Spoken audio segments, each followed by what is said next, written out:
Good morning, this is Newswire. I'm Dennis Aseto. Even after indicating that Azimio will support the Nakuru report, the opposition is now criticizing the government for failing to address the cost of living. Azimio leader Raila Odinga says the government ignored their suggestions on how to deal with the problem. Muhimu zaidi gharama ya maisha kwa wananchi, ndio tulisema vile vile tutatue. Wakakataa. Katakata haiwezekani. Katakata haiwezekani. Sasa Kalonzo akaniuliza tufanye nini? Jamaa wamekataa hii. Nikamwambia Kalonzo, wewe wachana hao. Jamaa ni wagonjwa. Si wagonjwa. Si wagonjwa. Unajaribu kumpatia dawa na hataki. Najua yeye anaugua. Si atakufa. Wacha yeye akufe tu. Raila also confirmed that he held a meeting with President William Ruto and retired Nigerian President Olusegun Obasanjo before the National Dialogue Committee began its work. Wiper leader Kalonzo Musyoka has criticized the government for stating that the cost of living has gone down, claiming that Kenyans are tired with the Kenya Kwanza administration. Ile hatukukubaliana tukaweka wazi. Sisi wana Azimio la Umoja One Kenya ni juu ya gharama ya maisha. Imeenda juu zaidi. Juu zaidi. Na kwa hivyo kama mtu anaweza kusema ati imeenda chini, I can't understand how else inaweza kuwa gharama imeenda chini. Maybe bottom up means upside down. And two factions of the Jubilee Party who are in conflict have given their position on the report, with one group opposing and the other supporting it. The Jeremiah Kioni-led faction is opposing the report, while the Sabina Shege faction is supporting this report.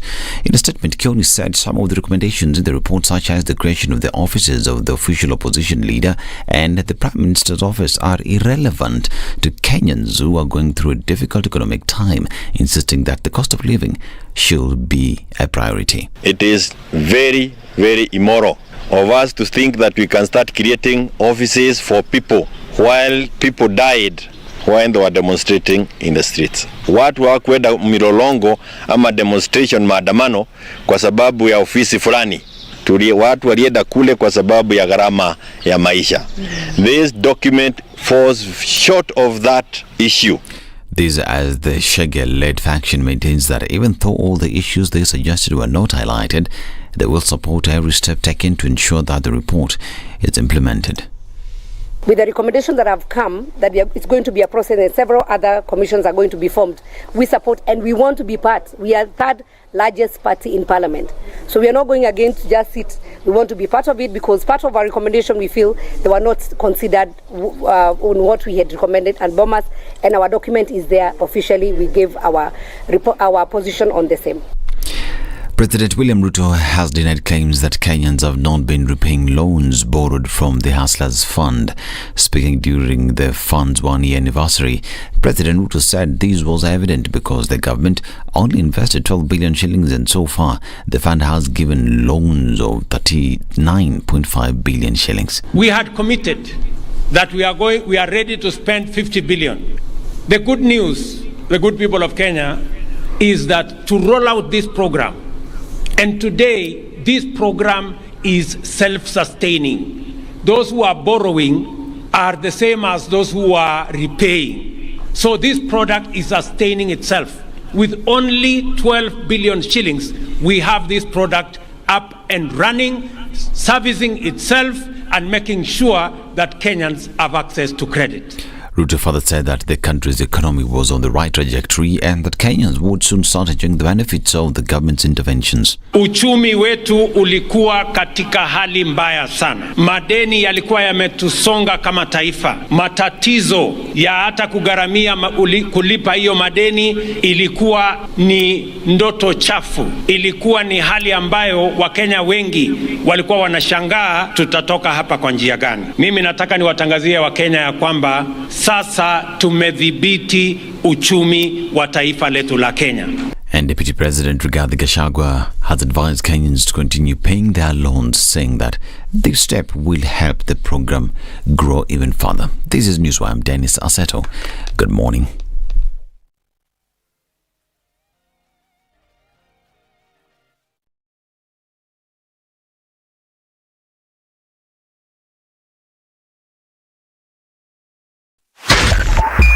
102.5 Spice FM, Kisumu.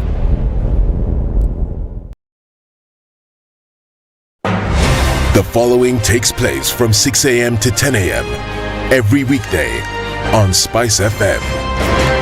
If a lion shows you its teeth, it doesn't mean it likes you. It doesn't mean it likes you. It wants tax. A liar calls as witness one who is either dead or far away. Say it in Kiswahili. Below, ninte, yeninter, ayu markati kadikta. You know this character called liar. He has disturbed people. So when you tell him who are your witnesses, he will take you to a place where it is difficult to verify. For someone like me who sweats a lot, I cannot survive there. Sweating is biblical. Good. And he must blame it on Adam, not me. Because Adam messed up and he was told, "No, you fellow, you, by the sweat of your brow, thou shalt eat." The Situation Room, Kenya's biggest conversation. Revenge is for children. It's for kids. When you grow up, you realize the best revenge you can take on somebody is to ignore them. Now, I'm just new in politics. It is not everybody's cup of tea. That's why some people come in one term and that's it for them. Political parties in this country do not have ideologies, whether luring or otherwise. And that is the effect of corruption. Any time an offense occurs anywhere in the country, it is the job of the Inspector General to look into it.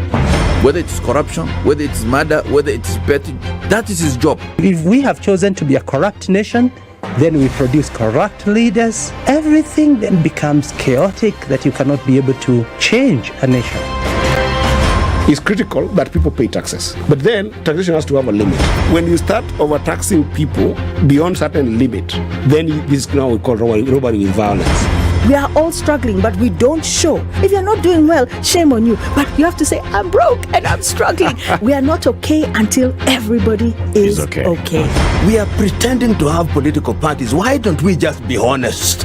And we say, these are the Luyas, these are the Kambas, these are the Kikuyus, and we find ourselves in Kenya. You know, with politics and leadership, no matter what you do, there will always be a complaint. There will always be the assumption that you're either stealing or you're not doing things right. As a leader, don't fear. If you know you're doing the right thing, you've thought about it, you've got an expert advice, do it, then understand later. This country, we don't need prayers. Prayers is between you and God. Good governance and thinkers who care about the country and not their stomach. That's what we need. The Situation Room, Kenya's biggest conversation.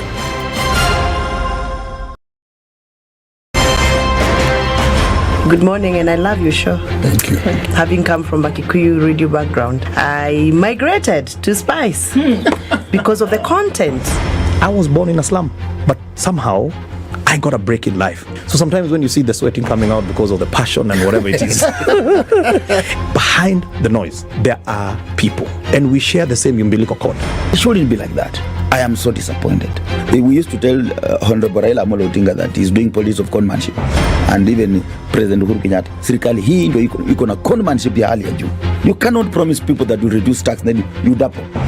In politics, there is the issue of trust. For you to turn around and then stab the same people who gave you that trust, there is no other level of dishonesty. Na hii mambo utaona dunia tu. The Situation Room, Kenya's biggest conversation. Thank you very much, Eric, and it's good to be at the Situation Room. Always a pleasure coming here. This is the most challenging interview panel in Kenya. You guys are very well informed, and as you can see, Charles today, very philosophical. To be poor in this country is the greatest sin you can commit, not just from a legal perspective, but from life generally. It is very, very skewed. We've just heard on the floor of Parliament, just most recently, a leader within the ODM saying that Sisi ni ng'ombe is a baba. Which means that you are willing to be milked dry. You cannot force me to believe. I'll give way. If it's land that I'm told to return to you, I will. Okay? Because the court has said so. But I'll continue saying, watu wamenirusha. That's all that I'm doing. The Situation Room, Kenya's biggest conversation. Good morning, and Friday is here. Traffic is building here and there.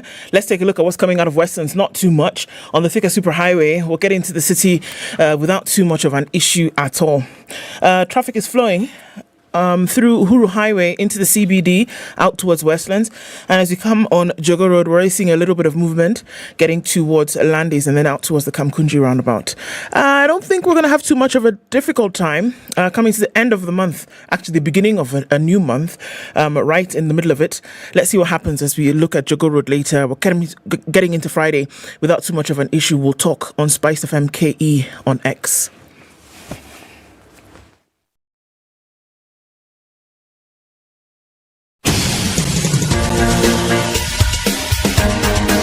This is The Situation Room, the home of hard-hitting political commentary and penetrating insights about the state of the nation. This is a talk radio experience like no other. The Situation Room, a place for hard truths, debates, and elevated conversations. The Situation Room, witty, political, engaging, deep, controversial. In the room, we have C.T. Muga, researcher, academic, seasoned political observer, a fountain of wisdom in these politically uncertain times. Ndu Okoh, Nigerian by birth, Kenyan by choice, communications expert, Pan-Africanist, a truth seeker and believer in people power, and Eric Latiff, agent provocateur, the man in the chair, seasoned journalist, news hound, a man who believes in punching up, not down. This is The Situation Room, the only way to start your day. Good morning and welcome to Friday. Okay, so here we are starting off the day. I hope everything is going well with you. It's 11 minutes after 6 o'clock, and here we are getting into December. It is the 1st of December, and just like that, the last month of the year 2023, and we're all here for it as we get into it. How are you? Hope you're well. Welcome to Kenya's biggest conversation this morning. Do with you. And as we start off the day, let's look at some of the conversations that we will be having this morning before we say hello to everybody, shall we? All right, it is Friday. Yes, it is. At 7 a.m., we're going to be looking at women's imprisonment and global change that needs to come about in terms of rather trends when it comes to women imprisonment. The co-founder and co-director of the Columbia University's Center for Justice, Cheryl Wilkins, will be here. She'll be alongside the founder and CEO of Clean Start Kenya, who's Teresa Njoroge, and she'll be here with us at 7. And we'll look at some more of those conversations that we'll be having today. And now we say good morning to Eric. Good morning. Yes, you continue. I'm continuing, but I'm stopping to say hello to you. It's a pit stop. Oh, stop. Good morning. Huh? How are you? How are you? I am fine, thank you. Me, I am fine as well. You are fine? Mm. Okay. Yes. Karibu. Sapsana. December 1st is World AIDS Day, or rather, December 1st is the day that we mark World AIDS Day every year. And the director of the Kavi Institute of Clinical Research at the University of Nairobi, Professor Walter Jaoko, will be here with us at 8 a.m. And we'll be looking at everything around World AIDS Day. What are some of the things that we've been seeing that have changed, not changed, hope to get better, interventions that have been put in place to deal with AIDS itself, to deal with the intrigues around the disease and the infection. So we'll be looking at that. And then at 9 a.m., we'll talk about the social health insurance regulations with Dr. Timothy Olwen, who is the chairman of the Social Health Authority, which Gazetted now gave some life coming in from the CS, Nahumicha's Gazettement, a couple of days, about a week ago. So we'll have a conversation with him, and we'll be looking at what exactly this authority is mandated to do, getting into universal health coverage, and the 3 acts then that went into place. So that's what we'll be talking about today as we get into it. Yeah. Hiyo maneno. Hiyo yote. Hiyo maneno. Very, very good. Otherwise, uko poa? Mimi niko salama. Naendelea. How's December treating you so far? Well, we just got into it. We'll see how it happens as we go through the day. Merry Christmas. Merry Christmas, Eric. We need that one lowly ornament to have somewhere. Ednah, play a Christmas song. How do we start a show without a Christmas song? Ding dong, merry. There's a song you wanted us to start with today. Yeah, you said something about that today. What was it? What happened? what is it called? There was a song. Some, right? There was something. Wacha nikumbuke. Mali safi. Ni mali safi? Ni mali safi.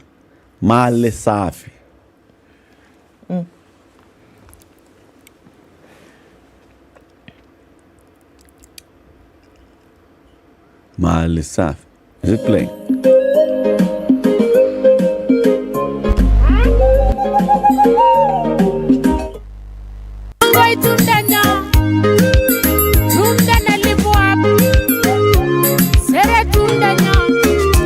Eldoret Records. Mali savitito, oye we. Mali savitito we, sweet ma. Mali savitito,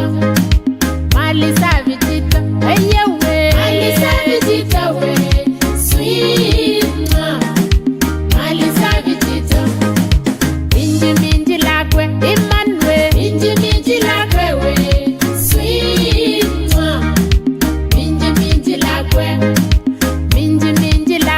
Imanwe. Minji lakwe we, sweet ma. Minji lakwe. She's actually saying sweet. Ednah.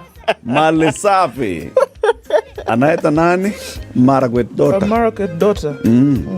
Mali safi chito. Mali safi chito. Rembo teta, oye we. Rembo teta, sweet ma. Rembo teta. Really? Ednah is saying that she's been inspired by Mbarambamba. But no. Her video is very, very sane. This is not like Mbarambamba. Mbarambamba has a new one. Ngoja kwanza nikuonyeshe. What's it called? It's called Ngoja kwanza nikuonyeshe. What's it? Ednah, put that one. Something like Ngoja kwanza nikuonyeshe. Mbarambamba. Ngoja kwanza nikuonyeshe. Sio nataka nikuonyeshe kitu. Something like that.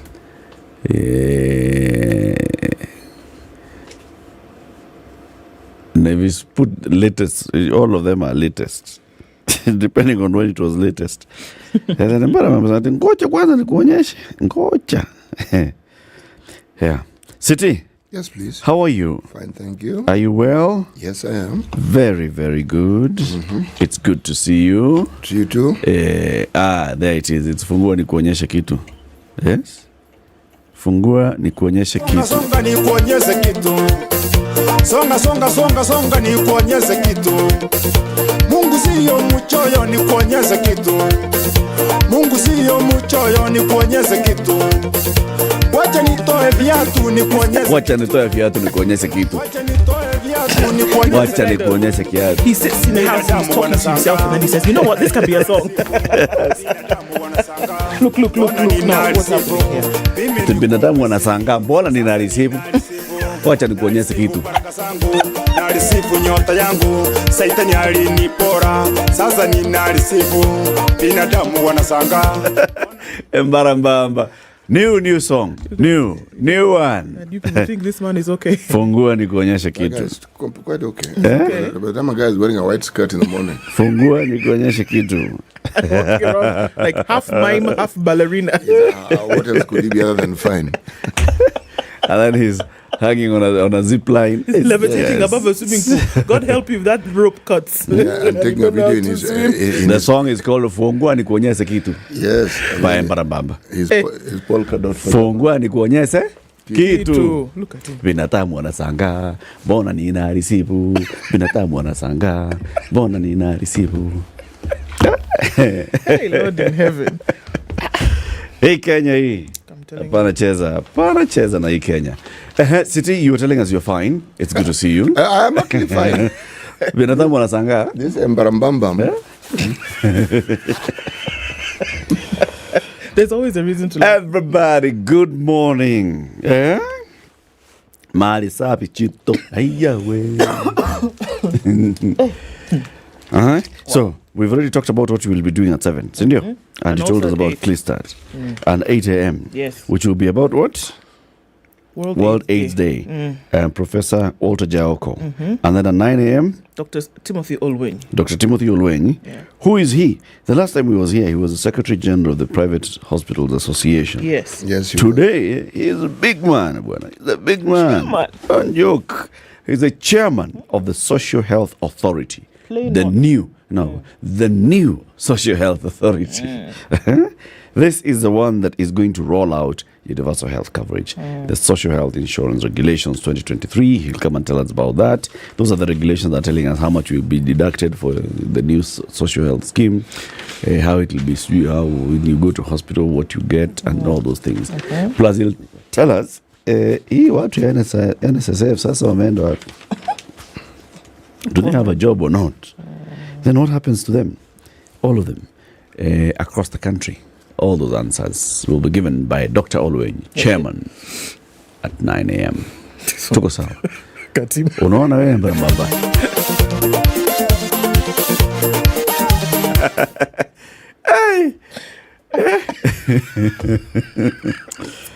Mbarambamba. How many views?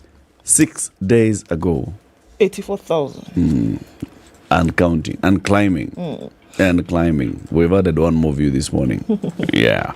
Are you online? Because we are on YouTube and Facebook, Kenya's biggest conversation. Let's know where you tuned in from. And we'll quickly give us the weather forecast, and then we'll acknowledge your presence, and then look at the newspaper headlines. This is the Situation Room, the only way to start your day. Cloudy conditions in Nairobi this morning. We'll see highs of 24 and we'll see highs of 25 in a clear Nakuru at 17. It's 18 and clear in Nyeri with highs of 25 through Friday. 16 and partly cloudy conditions in Eldoret with highs of 24.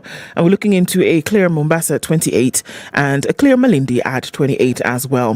Kisumu, partly sunny at 22 and Kakamega, sun is already peeking through those clouds at 21. Into Kampala, it's cloudy at 20 and Dar es Salaam is mostly sunny at 26. Johannesburg, partly sunny at 13. And looking into Mogadishu, it's 29 and partly sunny, 11 degrees and sunny in Addis Ababa, while Lagos is clear at 26 and Kinshasa is cloudy at 23. It's 2 degrees and sunny Friday afternoon in Beijing, and Paris is cloudy at 2 with London at -1 this morning. We will see cloudy conditions in New York Thursday night with highs of 10 and lows of 3 into Friday.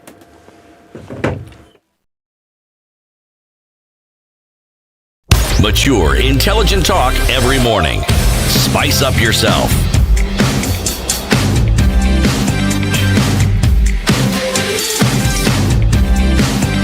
Mornings done right. 94.4 Spice FM, Nairobi. Fred Otieno says, good morning, you all have a blessed day. Richard Muga says, good morning from Kitengela. Abuto Kamla says, good morning, Ndu City Eric. I think the Hustle Fund is the only thing directly benefiting the citizens. Eric, was your limit doubled as mine was yesterday? Oh, those things were done like that. You're supposed to check. Let me check. How about you check and get back to us? Star 254 hash. Okay. Mambo Anabo says, happy new month and protection of God forever. Indeed. Tuned in from Lusaka in Zambia. Abito the lady says, if the wife nags the husband all the time, his productivity is affected from every angle. Okay. I'm convinced Ruto's intentions are genuine. We may not see it, and that's okay. Diversity is beautiful. Well, all right, let's see. Good morning. Tuned in from Lafe Mandera. Shout out to everybody on the Hustle Transform Life. Good morning to you, Gilbert Kirui. Joe Mungai is tuned in and says, Kenya doesn't have a credible government or opposition. We are on our own, but we shall overcome. Okay. Dera and Dubai is where Brian Otieno is, and Bahrain is locked and freezing. Really? Please tell us, when it's freezing in Bahrain, what numbers are we talking about? David Weeds, do tell. Bwakire says Evans Mtabo. Wakire. Happy December, says Richard, to you too. Good morning, Wadao. Happy New Year. That's Kenneth Bushnell. Spice tuned in from Dubai at the COP28. Yes, it kicked off yesterday. Good morning to you too. Inflation drops to 6.8%, Laban Cialo says. Jennifer Etenyi, good morning, Spice. Happy new month to you too. Happy December, Salamia, my guy, the proverb guy. In other words, he's called CT. In Bunyore, we say, Nyasai no mulai. to mean God is good. Indeed, He is. Zeke says, good morning. Happy new month. Blessings upon each one of you, the big family at the Situation Room. Thank you, brother. Good morning to you. To James Sekento is tuned in this morning. Joel Odondi, relative, says, good morning, tuned in. Brian Oginga is tuning from Tel Aviv. Peter Katam says, welcome to December. To you too. John Vukaya, Zachary Otieno, Margaret Wanjohi. Good morning, good morning, good morning. So many people online this morning. We see you, Wairimo, Hussein Ali, Festus Kipkoskei, and Robert also tuned in. Mwenda says, good morning. Team Spice, Hamjambo. Banange. City Jumbo. Good morning. Good night from the Carolinas. It says some of us are falling asleep. It is understood, but thanks for checking in before you do so. Good to have all of you. Somebody says CT is wearing the German flag on his head. CT? Well, clearly, you know, this is the thing about interpretation. So, German flag, is it? It is. Kahugo Moirori says, good morning, people. It's beginning to look a lot like Christmas. It's beginning to look a lot like Christmas everywhere you go. There's a tree in the Grand Hotel and one in the park as well. Do, do, do, do, do, do. Yes, yes. Dr. Van Vick says, good morning. Zachary is also here. Monica Slev says, good morning. Buana, is that CT? Buana, yes it is. It's CT. Buana. John Boo says hot tea and serving hot tea this morning. Michael Kaosa says good morning from Edmonton in Canada. Good morning, everybody. Kilamutu, your loan limit is 500 shillings for a period of 14 days. They played you again. Yani, he said, what did you do to them? First of all, I'd forgotten to pay. I still had the 14 days. It was within the 14 days. So I've paid 500 shillings and 21 cents. So I've paid. They told me first pay the one you have. So I've paid the one I have. Then I've requested a new loan. Your loan limit is 500. Then you go. City.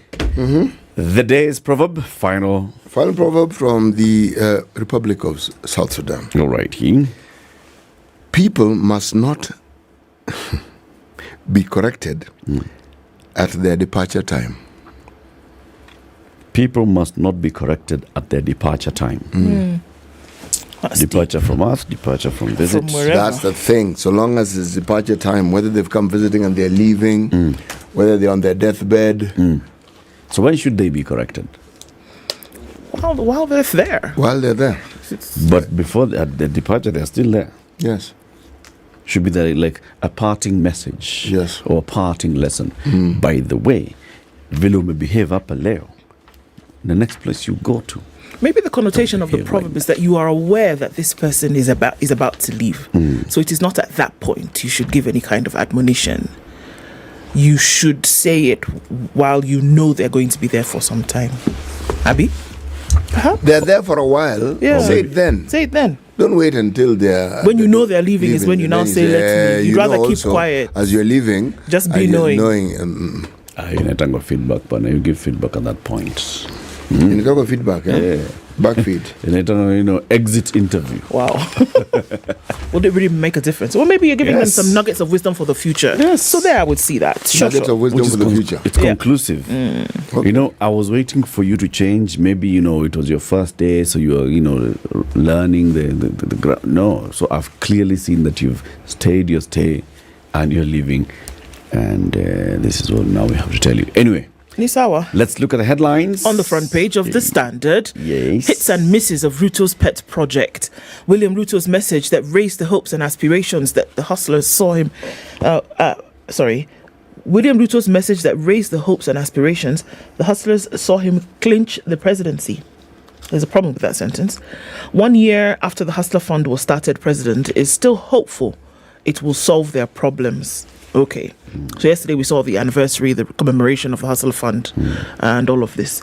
Pay boon for teachers as they got extra perks, but the teachers have said, thank you for your perks. However, what we really want is to be made teachers. We don't want to remain here contractual interns. We don't want that. Big win for Sarai. They'll run Mumias That's a big story.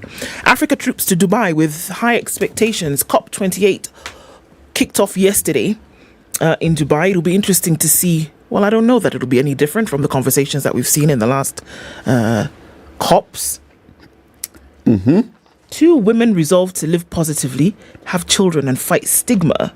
As the country marks World AIDS Day, 2 mothers did not let HIV get in the way of their motherhood and happiness. More parents moved to court over KCPE. Parents dissatisfied with their children's exam results are trooping to court asking for results to be checked afresh amid claims that the Kenya National Examinations Council dropped the ball. Yeah. We did see the story of a young girl who scored 358 when the assumption was that she would definitely get above a 400. She took her marks back. This was reported by us yesterday. Took her marks back, and she then was the paper was re-examined. Thank you. The paper was remarked, and she got a 409. But the discrepancy for me is huge. How much? 358 to 409. 358. Yes, those are that's a 51 mark difference. That's a huge difference. How do you make such a mistake is the question. How? And so now, if that happened, can you imagine the number of people who are saying, excuse me, then mine also, you must look at it. Right? So this is a thing that has not yet finished boiling, whatever the court says or not.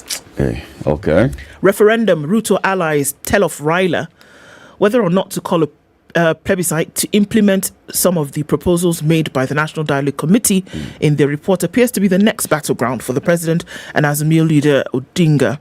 The outcome of such a vote in the president's first term could determine the winner of the 2027 contest, and both camps are aware of this. Okay. So permanent jobs beckon for 46,000 intern tutors. This is the story. When the TSC boss says, you know what, some perks for you, but they're saying, thanks. We don't want to be interns anymore, though. How about you make us permanent? On the back page of The Nation, is that story that's being looked at. MPs are wanting to summon the CS education, and they also want the Examinations Council overhauled over KCPE irregularities. Like I said, they're coming trickling in, and it's not about to stop. Even if it is 1 point that you took away from me, I want it.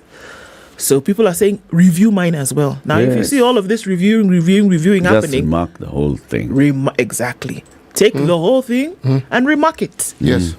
And then this time, don't standardize. Give everybody, if they are going to score 490, give them. I was thinking of 600. Yeah, but now that it's out of 500. And this is true, because you cannot see that kind or of thing. Or if all of them are going to get the highest, it's going to be 350, let it be. Come on, this cannot be. How do you find out? You actually took marks from somebody. With the remarking, what will happen? Some people who got high marks may get lower dropping. marks. Yes, Absolutely. So now, but remark the thing. If the irregularities, as many as we are saying there, the question also that is coming out strong is, why did you have to rush this thing? You know what we're discussing here is something that has been happening in our system for a very long time. It didn't start with this one. It's just that now we've gotten to a point where people are vocal and they're saying, excuse me, we're not putting up with this thing. There are years, it isn't every year, where such things would happen, and you'd find, these are A students. They've been A students from standard 7, and then suddenly, and you're asking, no, wait. How is it possible? All indications are that this child is going to be performing the same way they've been performing. Yes. And it isn't one, it's several of them, and then they all, and you wonder, no. Even if somebody examines poorly, there's an because the indications from the exam that they were doing over the term were this. That was an exam. It was an exam. It was not a tea party. So even if they examine poorly, these are the results that they have been getting over the last 3 months. Why should it be different in another exam? You know, these ones aren't even 3 months. These are people who've been A students. They came into Form 1 when they were A students. They finished Form 4. They were A students. In our time, 6 points, meaning you got 1. Kila kitu you got. They go to A levels. The guy barely scrapes into university. You're thinking, something is wrong. And it's not one person. There are around 10, 15 of them. You say, no. No. Something went wrong here. Yes. I think they should remark. It's just such a scandalous remark end thing. of 844. Yeah, very bad ending. Poor showing. Scandalous one. I am glad that these people have stood their ground and said this thing must be looked at. You are righting a wrong that has occurred many times before. Yep. The students of Nini have gone to court. Kabarak what? Moi Girls Kabarak. Moi? Moi Primary Yeah, Kabarak. Moi Primary Kabarak, yeah. Parents of Moi Primary School Kabarak, Nakuru, yesterday joined the list of litigants seeking to force NEC to remark and retabulate KCPE results. Moses Mbego, a parent to a KCPE 2023 candidate, on Wednesday sued the examinations body alongside the education CS, arguing it was shocking that his son was given lower marks than his usual exemplary performance. Separately, parents at Kitengela International and Set Green Hill Academy, Mixed Day and Boarding and Junior School also moved to court. So this Mbego's lawyer, Dunstan Omari, says his grievance was that the release results were not a reflection of his son's academic capability. Omari says the exam body was allegedly killing the future of the candidates. According to Omari, the Nakuru-based institution has had in the last 3 years been at the top countrywide. It's not good. Inimbaya bwana. Sana. Inimbaya bwana. Anyway, so that's the headline. Those are the stories in the Nation. Have you done the Nation? Yes. There's the Nation? Yeah. Okay, let's take a break and then we'll look at the Business Daily and the Star. Senor, 23 minutes to 7, Kenya's biggest conversation. Looking at the headlines in the papers this morning. Take a look at traffic.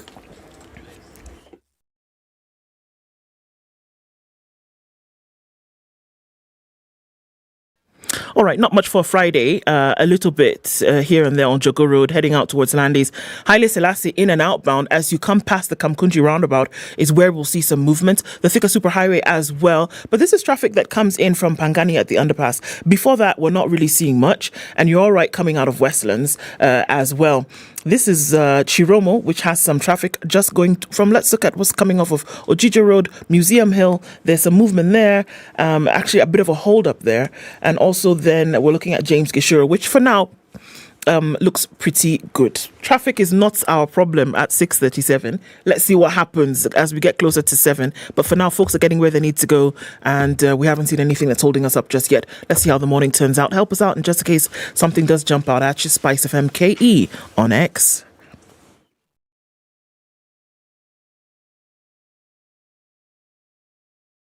Mature, intelligent talk every morning. Spice up yourself.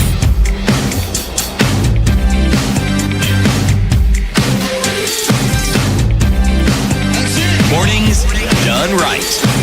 94.4 Spice FM, Nairobi. The headline in the Business Daily today is how Gulf company baited Kenya into extending G2G fuel deal.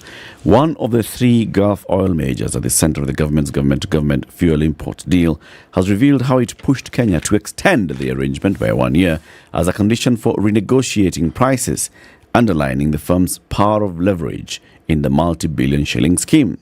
A report published ahead of the COP28 that started yesterday in the UAE shows that Abu Dhabi National Oil Company ADNOC gave the condition on Kenya requested flexible premiums to match global trends in prices of Murban crude oil. The other headline, informal workers to access state-backed mortgages under new plan. Households in the informal sector could soon access home loans from banks and SACCOs under a plan aimed at de-risking lending to workers with irregular income. The Kenya Mortgage Refinance Company, KMRC, a joint venture of the Treasury and private lenders, is working on a framework to guarantee a part of the loans. Other headline, private firms to run 5 power transmission companies. Subsidiaries lift bank forex income to 57 billion. This one of private companies, let me tell you. At least 5 electricity transmission lines will soon be run by private investors as the government advances with its plans to operate part of the grid under a public-private partnership framework. The Ministry of Energy now says it's at advanced stages of reviewing 2 proposals from private investors that will see the 5 lines surrendered at operational level. Currently, all transmission in Kenya are funded by the Exchequer or by donors through on-lent funds. Energy PS Alex Washira yesterday said the ministry has reviewed the two proposals and provided feedback to the investors. He noted the government is resorting to the PPP framework due to funding challenges. So basically, you'll have transmission lines operated by a private investor. I think even the KPLC MD told us about this. Yeah. That's some part of the thinking. So one of the reasons why our transmission lines are developing slowly is because no cash. So tell an investor, you come, set up the transmission, okay? The generator will put the power into your transmission line. KPLC will get the power from your transmission line. That cost of transmission will come to you. You recoup your investment. Sasawa. So that way now you're attracting more and more people not to increase those lines that we need. We need, remember he was saying we need several ring, for example, for Nairobi, we need several ring networks so that if one destabilizes, we still have power coming from another line. So we reduce the number of blackouts that we get. We'll see. Wacha tuone. The Director General of the PPP in the country will be joining us next week at some point. He'll tell us, is V2, by the way, do we have, why the contract's going to be done? I have another headline in the Business Daily, and this one is opinion piece in the Business Daily by Jaindi Kisero. Auctioneers must act with decorum.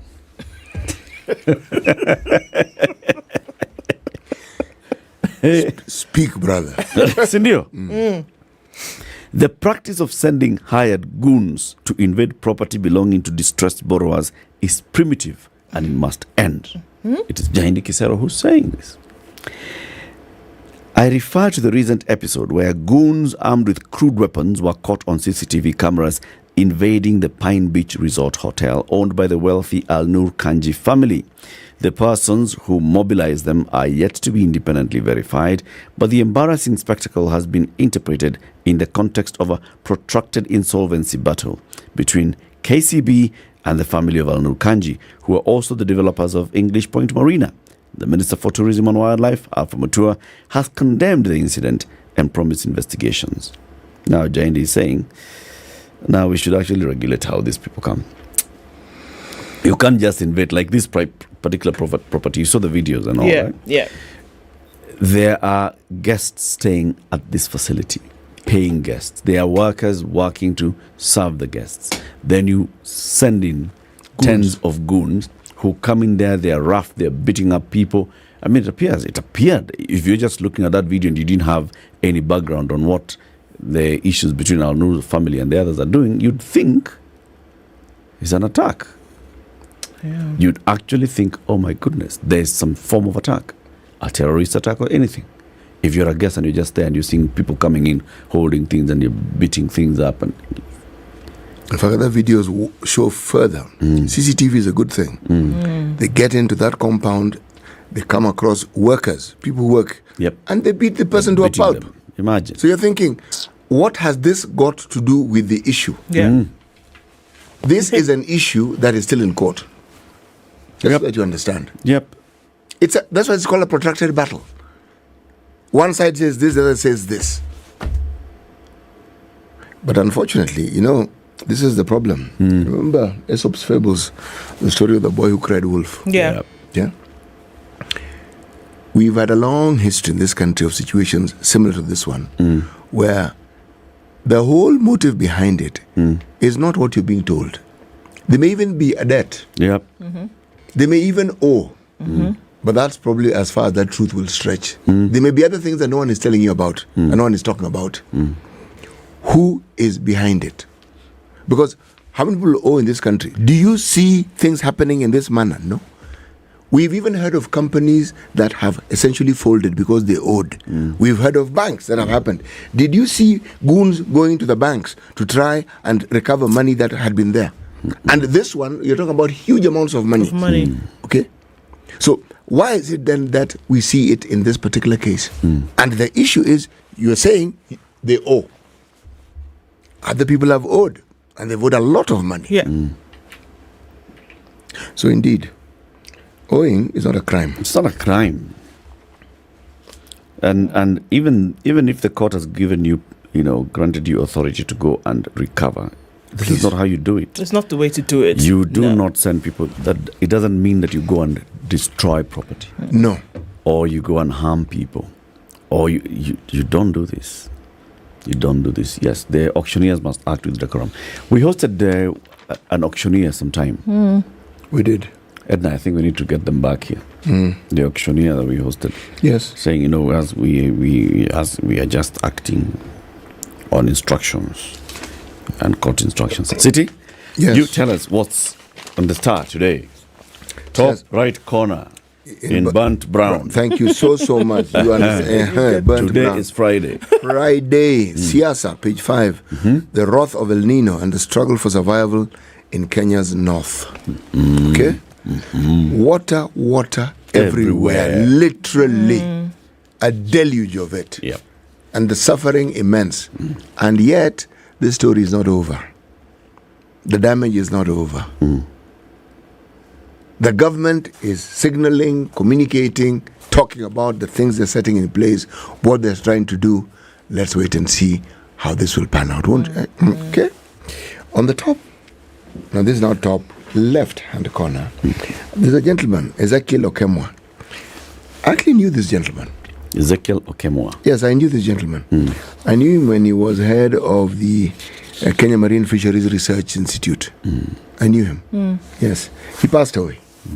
But the thing about this man, he and Al Gore shared a particular distinction. He was part of the team with Al Gore when they won the Nobel laureate for climate change, this thing, and the other. Well, a consortium of people. He was among them. He was among them? Yes, he was among them. Allah. Yes, he was. So how many Kenyans do you have who won the Nobel Peace Prize? Quite a number. It was a consortium, because I know there were consortiums of people who even research into malaria. There's a Dr. Andrew Githeko, who was also part of that consortium. He won there? He was part of this particular consortium. This particular one for the Peace Prize? Yes, the Peace Prize for climate change, thingamajig and all the other. There are quite a number of people. Al Gore is the one who fronted the whole thing, but there were many other people who had been part of that. Okay. If you read it, you'll find their names. If you don't, you'll never find their names. But you've asked for Kenyans. One has passed away, Professor Ezekiel Okemwa. Andrew Githeko is still alive and still works for the Kenya Medical Research Institute in Kisumu.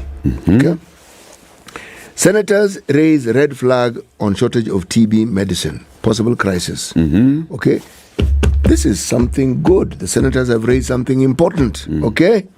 Now, the problem with this, my friend, with the sort of deluge we have and the consequent problems that must occur, this must be taken more seriously than we ordinarily would.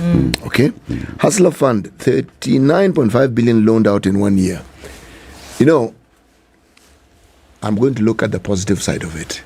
That there is an initiative that can actually provide access to money is a very good thing. Yeah. It's an extremely good thing. Yes. And that the government came up with it, that the UDA government came up with it, is an even better thing. Now, let us look at how it is. What? Go on. Let's look at how we can move forward and that this can better the lives of Kenyans. Yeah. Yes, the government must be congratulated for this. Yeah. Right? And more people should basically just access the money. Access the money. You need it for working capital in your business. Just do what you need it for. Bang in the middle of the paper, plebiscite. Experts say 5 key proposals requires public vote. Who are these experts now? Where were they when this team was meeting? See, they were there. Why Ruto allies reject Raila's call for referendum? Azimio chief calls for vote, president disapproves use of taxpayer billions. I joined the president. You can do a referendum if you must. Bring it as a 7th question in 2027. 7th ballot. In between, Msitusumbue, please. Leave it. Msitusumbue. We must not have the office of the Prime Cabinet Secretary between now and 2027. We must not have the office of official leader of opposition. We must not. If it's going to cost us a referendum, forget it. Just get it. Endelea city. Endelea. Right. Yes. So, me, the issue of referendum and costs, Something very bizarre is happening in Naivasha. People whose relatives have passed away, it's being reported as something that requires the attention of the security forces in the country. Medics are being attacked. Medics asked for armed security after Naivasha hospital attack. Okay? Relatives alleging negligence descended on health workers after the report of a patient's death. Okay, go on. Medical practitioners are calling for armed security in major hospitals following the rise of attacks targeting health workers. The Kenya National Union of Clinical Officers has petitioned the Senate to enact a law to protect the workers following an upsurge in assaults. This follows an incident at Naivasha Sub-County Hospital over the weekend where a group of relatives attacked some medics over the death of a patient. This came as the union decried the acute shortage of staff at the public hospital, and a lapse in its security leading to the attack by relatives. The family accused the management of the hospital of negligence and demanded 10,000, which they didn't have, leading to the death. So there's a death in hospital. Yes, there's money which is being alleged was asked to help. They didn't have, and they believe now that because they didn't have the money, they neglected the patient, and the patient dies. So now they are coming. Basically, they are picketing in the hospital. These ones are not picketing. These ones are beating up people. You know the difference. Picketing, you just sort of like stand quietly and say, but this one, they're actually waylaying medics and thumping them. But is it not that they went to the hospital and raised an issue? Or were they beating the health workers outside? Outside the hospital? Yes. Outside the hospital? Yes. Wow. Particular workers? Yes. This should be investigated. It should be investigated, and don't start with the beating. Start with why this patient died. Yeah. Follow every little thread that has been mentioned here. What is the concern that's being raised by the people? Is it reasonable or is it unreasonable? Why is it unreasonable? I see a picture of the boss of the Clinical Health Workers Association. Union. Kenya Union of Clinical Officers. Yes. Sorry, ndugu. Pole. The problem is, from this report, it isn't one incident. That's why they're raising the alarm. It has happened before, but this one simply pointed to how it was getting to a crescendo. It seemed to be, they said, no, this can't keep going on. And the hospital is saying, we don't have enough money. We do not have sufficient members of staff to carry out our functions. Essentially, they're trying to explain the workers are stretched. Problems will arise. Actually, if you've ever worked within a hospital or in a hospital setting, and you will know what it means when they do not have enough commodities, they don't have members of staff. It is not pleasant. Not fun. It is not pleasant. Not to the health worker, not to anybody. Yes. I think this matter should be taken up by former Senator, now Governor, Susan Keheka for Nakuru. Yes. Take it up even before it goes to the Senate. Why not have a meeting here and bring in the community, bring in the facilities, and take responsibility and say, okay, we don't have enough workers. I'm going to do ABCD to increase the number of workers. Please understand.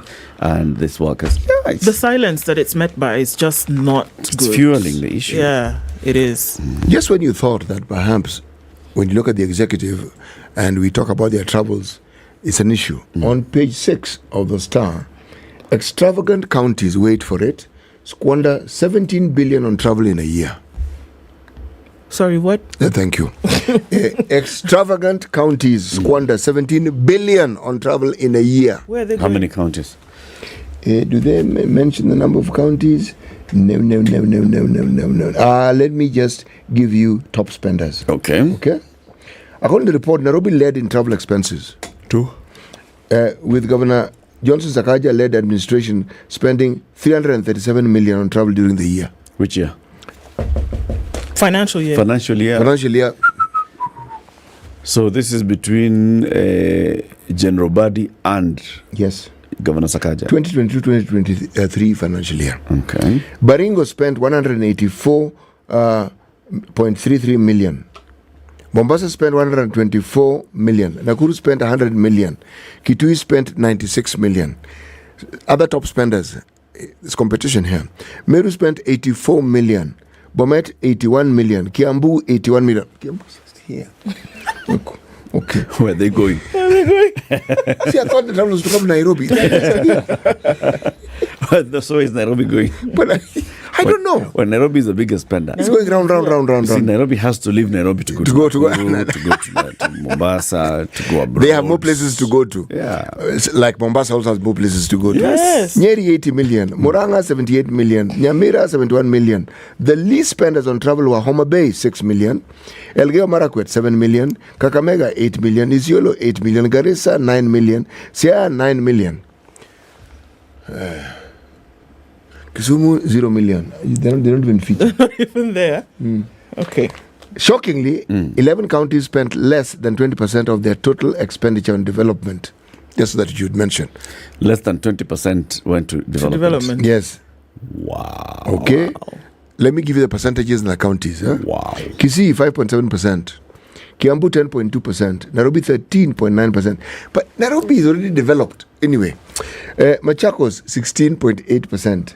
Busia 16.8%, others Mombasa 17.4%, Tarakaniti 18%, Laikipia 18%, Migori 19%, Kisumu 19%. This is against the law. Yeah, of course it is.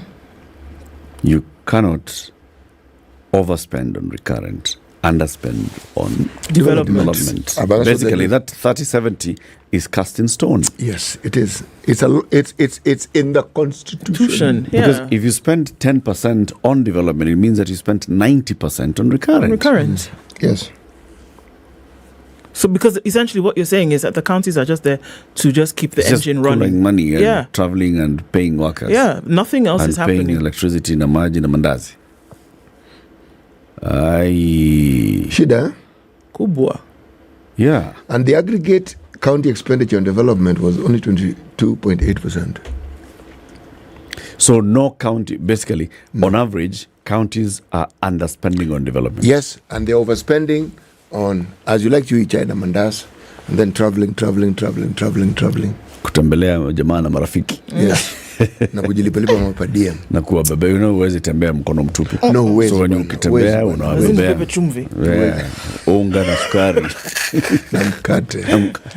Na blue band. Hey. Now this is a big one.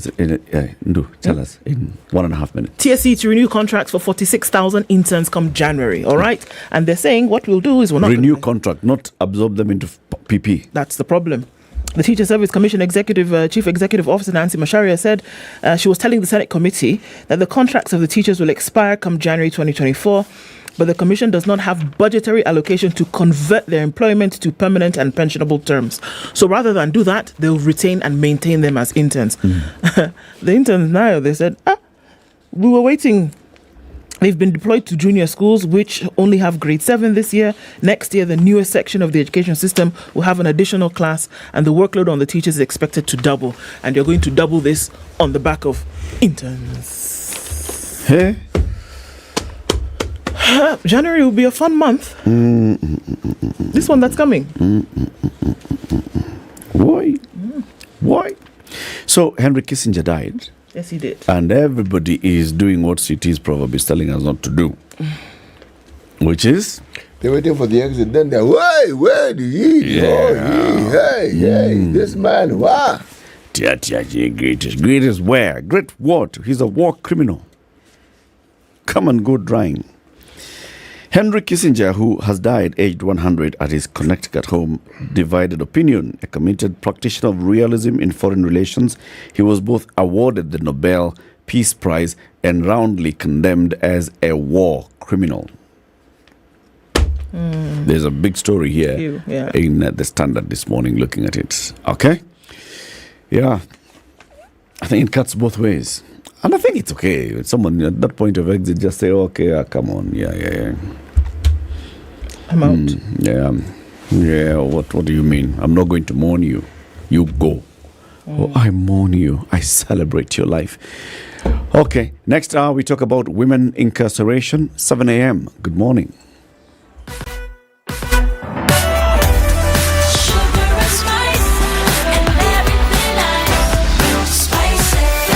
Spice up your life.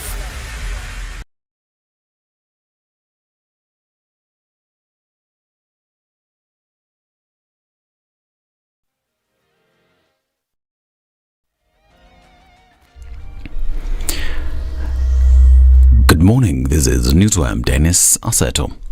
A dramatic incident unfolded on the Naivasha Mai Road as EACC detectives arrested 3 traffic police officers for soliciting bribes along the route. The officers are said to have solicited 15,000 shillings from motorists in an hour before their arrest, which saw the rogue cops fire in the air. CEO Twalibu Mbara condemned the incident, saying that traffic officers shouldn't be armed. This morning, the ESCC managed to have a raid where we managed to arrest 3 traffic police officers who were taking bribes along the road from motorists. One policeman managed to escape. He was armed and he tried to fire at our officers. Fortunately, there were no injuries, but he managed to escape. And our position as ESCC is that in coordination with the office of the IG is that traffic policemen and policewomen should never be armed unless it is extremely necessary for their own safety. And the edible oil saga may have misappropriated about 30 billion shillings against the estimated 16.5 billion shillings. The Ethics and Anti-Corruption Commission's investigation is mainly aimed at identifying the main actors and the amount of money lost through the scandal involving the Ministry of Commerce. EACC Chief Executive Officer Twalibu Mbara also says that the Commission's investigation also aims to obtain all the documents used to purchase the product. EACC investigators as well as DCI are looking to question senior government officials who are believed to be at the heart of the multi-billion scandal. We are investigating to establish what happened, who were involved, how much money was lost, and thereafter we'll look at how if there's any criminal offense that took place, and of course we will prepare our files and submit them to the DPP. Financial crimes take time to be established, so we are moving at our own time. So far, EACC has succeeded in interrogating procuring officials and other high-level officials of KNTC, including its Chief Executive Officer, Pamela Mutua. Mbarak's statement comes as the Senate Committee on Trade and Investment complains about the suppression of its investigations by officials of KNTC and those of the Ministry of Trade after officials failed to attend a meeting. Karungu Thangwa is a member of the committee. When we summon the suppliers to this committee, they'll be able to come with document of what they supplied, how much they were paid, so that now we also help the department, because there are not many. I think there are about 5 suppliers. The entire management, top management of KNTC is not here.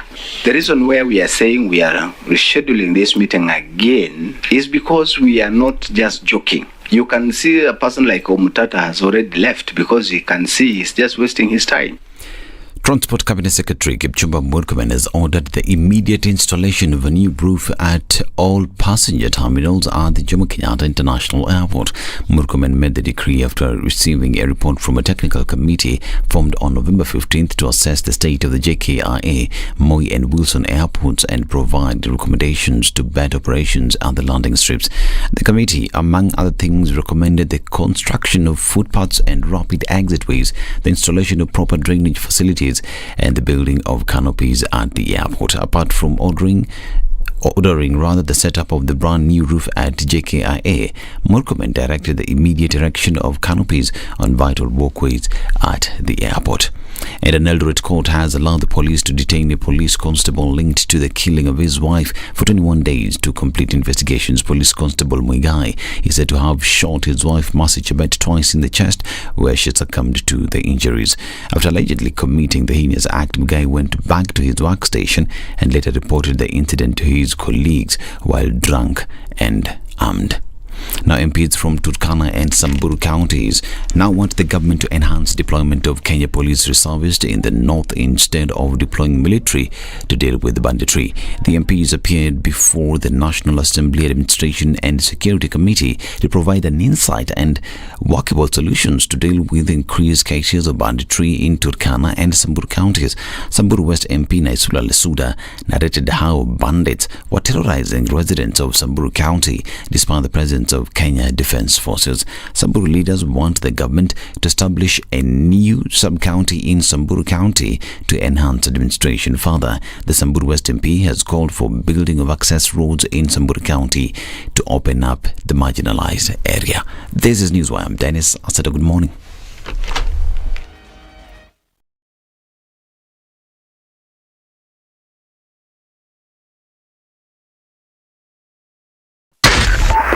SpiceFM, Nakuru. All right, a few minutes after 7 o'clock, traffic in the city. Is that a thing? Well, not really. A lot of parts you'll be able to get through without any hold up. It's busy, however, coming off Thika Superhighway, coming past Survey and out into the CBD. Some of that movement also on Kiambu Road, and we're looking at that building up as you get towards Muthaiga Square. On Limuru Road, also, that hasn't started to do the magic, at least not for now. Into the CBD, I think, is where everybody is headed at this point, in and out of the CBD. Let's look on Jogo Road. There's traffic there going out towards Landis, but let's look then towards the Eastern Bypass, coming on Outer Ring. Some traffic there, and then coming in from Cabanas towards North Airport Road. That's what's starting to look like this Friday morning. Keeping things moving is the intent. Let's talk on SpiceFM KE on X as we do just that.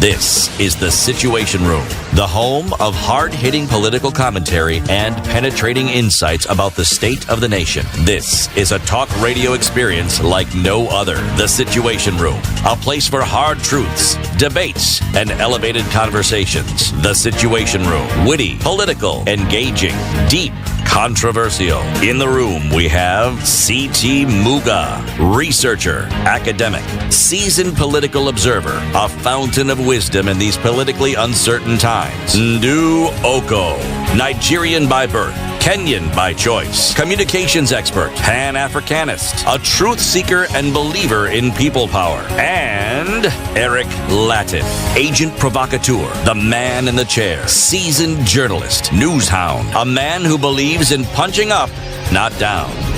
This is The Situation Room, the only way to start your day. After 7. Tomorrow at 7:30 a.m., if you go to Kencom in Nairobi, or at 8:30 a.m., if you wait outside the Westside Mall in Nakuru, you will get into this transport that will take you to Nakuru.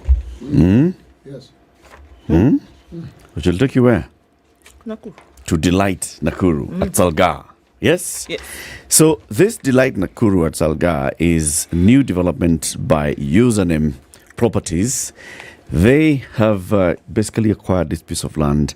They've subdivided it into 1/8 plots, done some very good work on the ground. There's a fence, there's a perimeter wall, there's a gate, there's sinking a borehole. They've pulled power into the premises.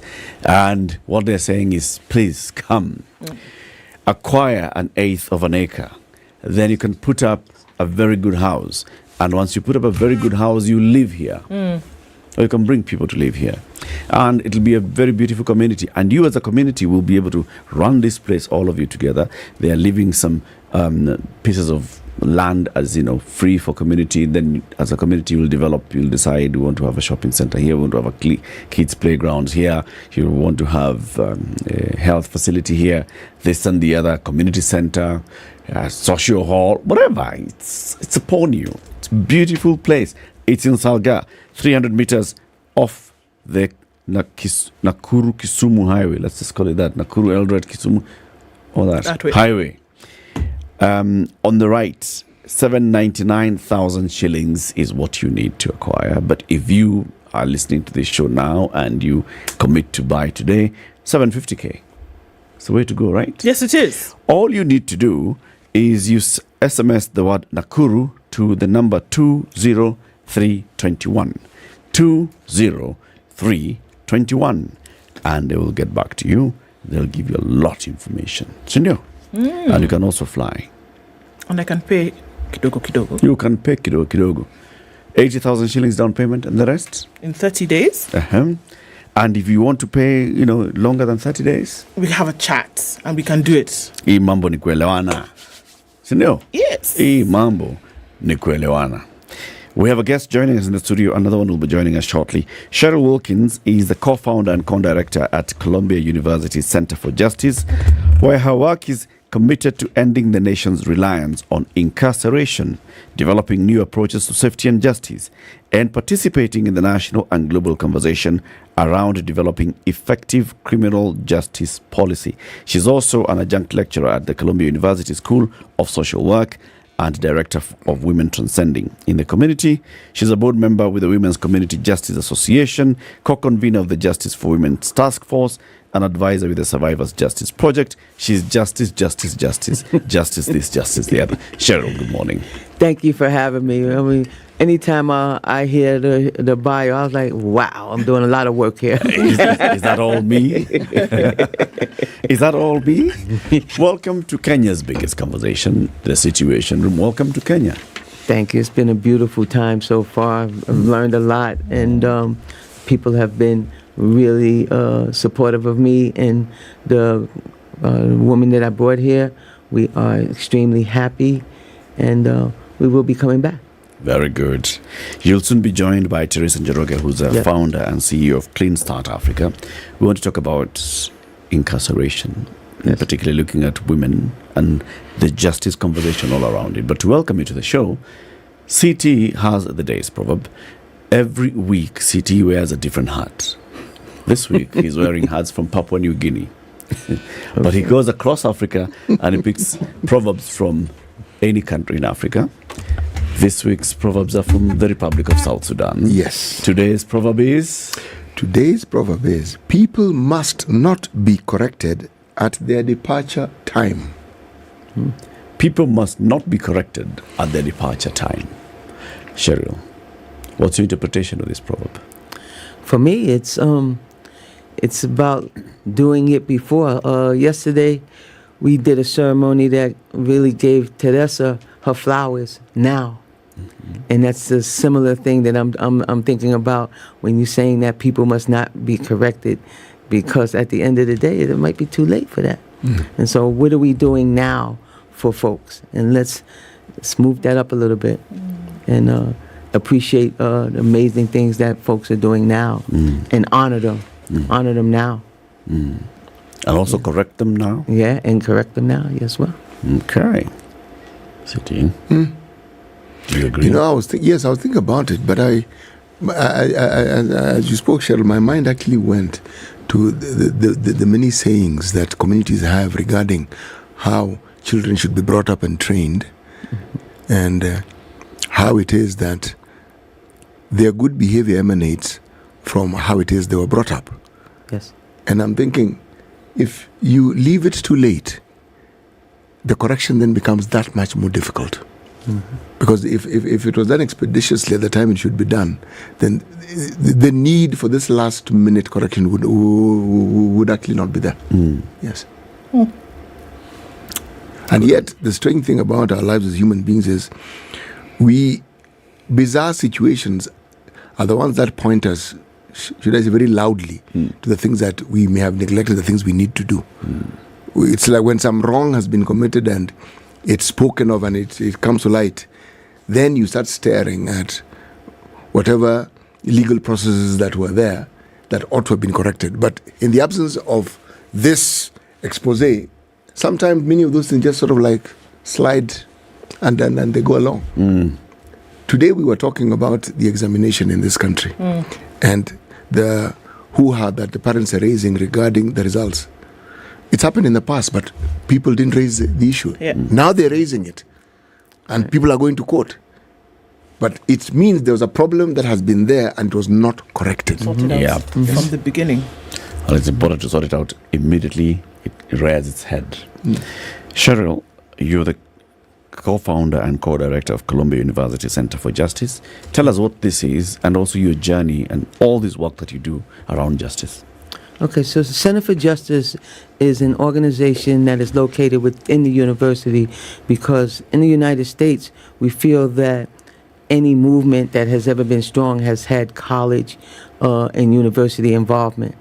However, we also wanted to bring the strengths of those that are directly impacted into the university, because the combination of both will be that much stronger.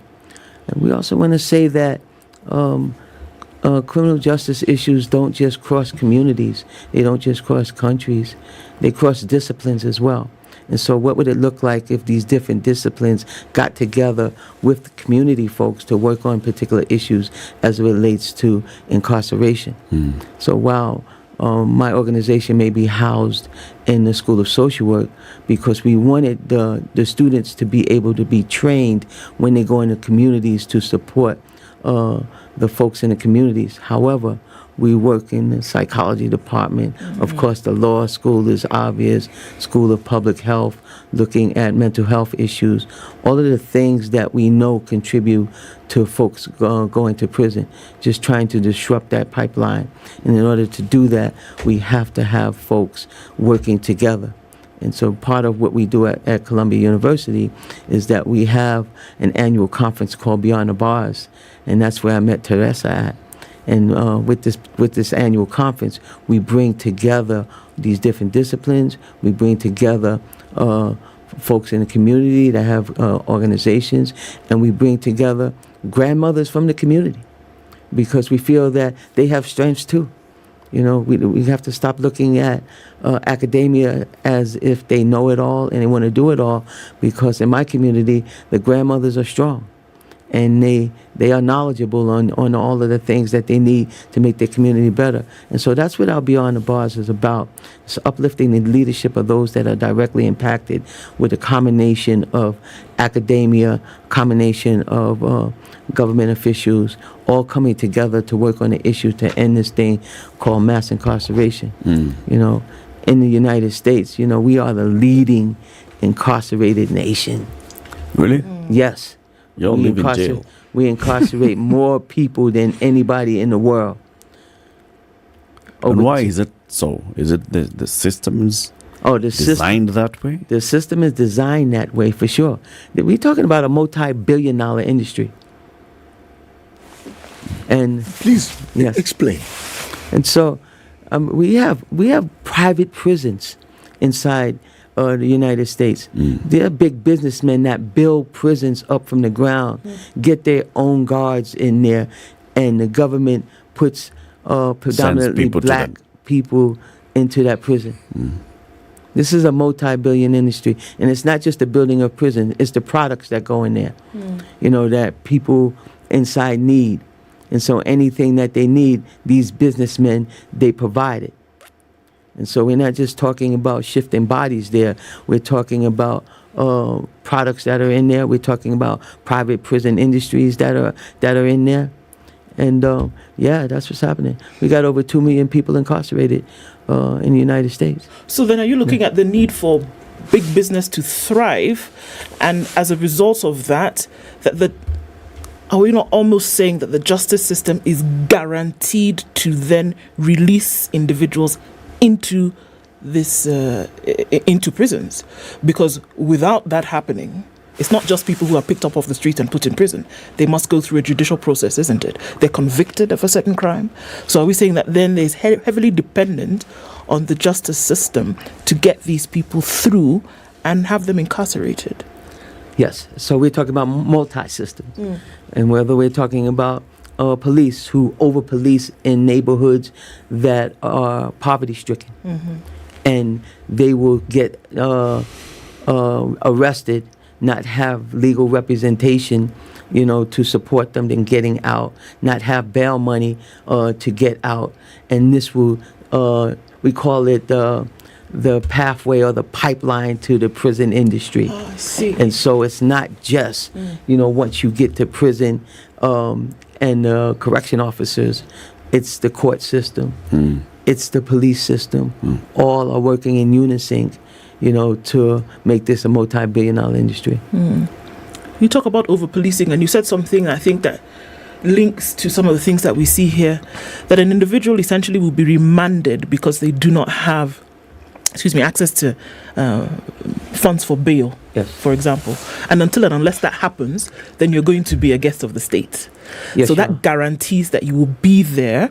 And we see the same thing happening here, that there's a certain fine that has been levied on you, or you have to then pay bail or bond, and you don't have the money. So what that does is guarantees your residence in prison. But then you speak about over-policing as well. Yes. So if you have a heavy police presence in an area where you know that were you to arrest this individual and they don't have, then you're also guaranteed that this person will have a stay in the prison. So it seems like a well orchestrated kind of system. Yeah. Some of the most prominent neighborhoods, let's take New York for instance. There are no police there, and it's not that kids aren't using drugs. It's not that kids aren't or anybody are breaking any laws. A colleague of mine was doing a training with some officers in a predominant neighborhood in Long Island, and he asked the police officer, if you seen a 16-year-old breaking a minor law, what would you do?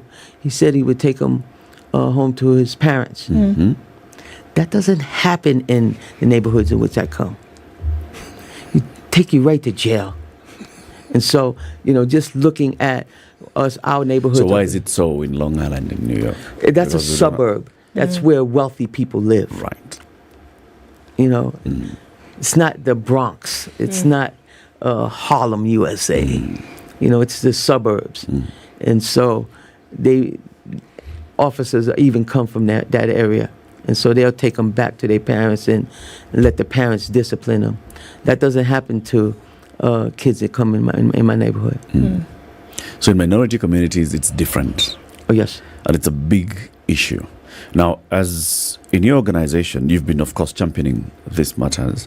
We saw the Black Lives Matter movement just the other day. It was, of course, hyped up with the political campaigns of the season. And there were very many political promises that were made that, we are going to make changes. There were calls for defunding police and all. Has there been any movement that is addressing this? It's very hard to defund the police. Let me just say that. Because at the end of the day, we're talking about a system that has been in place forever. And so what we're trying to do now, one thing that's better than it was in our, let's say, the civil rights movement is social media. And so all of the things that we're seeing now is not new. We're just able to show it. And so, it's not new at all. It's been happening. George Floyd incident been happening. Yep. And so it's not new at all. But when you talk about defund the police, there's been subtle changes, not enough. I don't even know whether in our lifetime that we'll see the change that we want to see. And what are the changes that you'd like to see? The money that you're putting into the police department, put into the community. Put into the community, because we're not looking at root causes. If you don't have good housing, if you don't have a good school system, if you don't have jobs for people to drive on, if you're not addressing social services for folks, that all leads to hopelessness. Yeah. That all leads to despair. And so the answer is not giving police more AK-47? Yeah, that's not the answer. The answer is, supporting the community, looking at the root causes. Look, if we look at the system as a whole and then look at some folks who are then in the prison system, women specifically, what are some of the intrigues or what are some of the issues that we are seeing then with women imprisonment on this side of the world? And I'd like to look at that vis-a-vis what's happening on this side of the world and certain reforms that have been instituted, or at least are trying to be instituted, and how we can see that when you have to be incarcerated, are human rights then being protected? Is care then being the best that it can under such circumstances be? So women imprisonment has been a huge thing. What is it like that you have seen that needs some interventions? Okay, so actually that's why I'm here. There's so many similarities. I brought 10 women with me, and we've been in a conference for 2 days now, and there's a lot of head shaking. You know why? Because we relate to what the women are saying now that we have gone through. And some of those issues, involve just, like you said, human rights. Human rights. So some of those issues involve women being raped inside a prison. Some of those issues involved, not having the needs met for them to even live inside prison. I mean, I want to make everybody uncomfortable with sanitary napkins and toilet paper. Some of those issues involve, being separated from your child. When the crimes are so small that's not even necessary. So now we're not only dealing with incarcerating women, we're incarcerating kids, we're incarcerating parents, we're incarcerating community. And so, yes. So it has a big impact. It has a big impact. And the conversation that then happens, around women, especially going into prison, many of them are for petty offenses. The data that we have from prison services, from the State Department for Prisons, is that a majority, even from the judiciary, a majority of the people who are in prison in the country are in there for petty offenses. Now, a majority of women who are in prison are in there for petty offenses. Many of them are mothers as well who've left their children back at home, and there is no system that takes care of who's taking care of the family when the mother is away. Have you come across that in other parts of the world, in your community, in other parts of the world? How is it addressed? Again, I said for 2 days we've been shaking our head because we definitely relate to that. Right now, we have over 172,000 women inside the prison system in the U.S. And so, yes, when we think about what it means to incarcerate a woman, yes, you're definitely incarcerating the whole family because we are the backbone of our family, and you're taking that away. And so, yes, we experience that tenfold. We'll come back to that, and we'll hear what you'd like to see going forward. But let's introduce Teresa. Teresa Njoroge is the founder and CEO of Clean Start Africa. She's been on this show before. Teresa, good morning. Good morning to you all. Welcome to Kenya's biggest conversation again. Thank you. It's always a great pleasure to be here. For people who may not have heard of Clean Start Africa, tell us again, what is it? Clean Start Africa is an organization that works with women, girls, and children to support them after being impacted by the criminal justice system. We work across all women prisons here in Kenya, and then we support the women coming out of prisons to reintegrate successfully back into society. In addition to that, we work very closely with the criminal justice actors to reform the system, make it more just, make it more person-centered, people-centered, to reform that which needs to reform, as it's not just and fair. Why women? Why women? That's a very good question. The criminal justice system affects women and men very differently.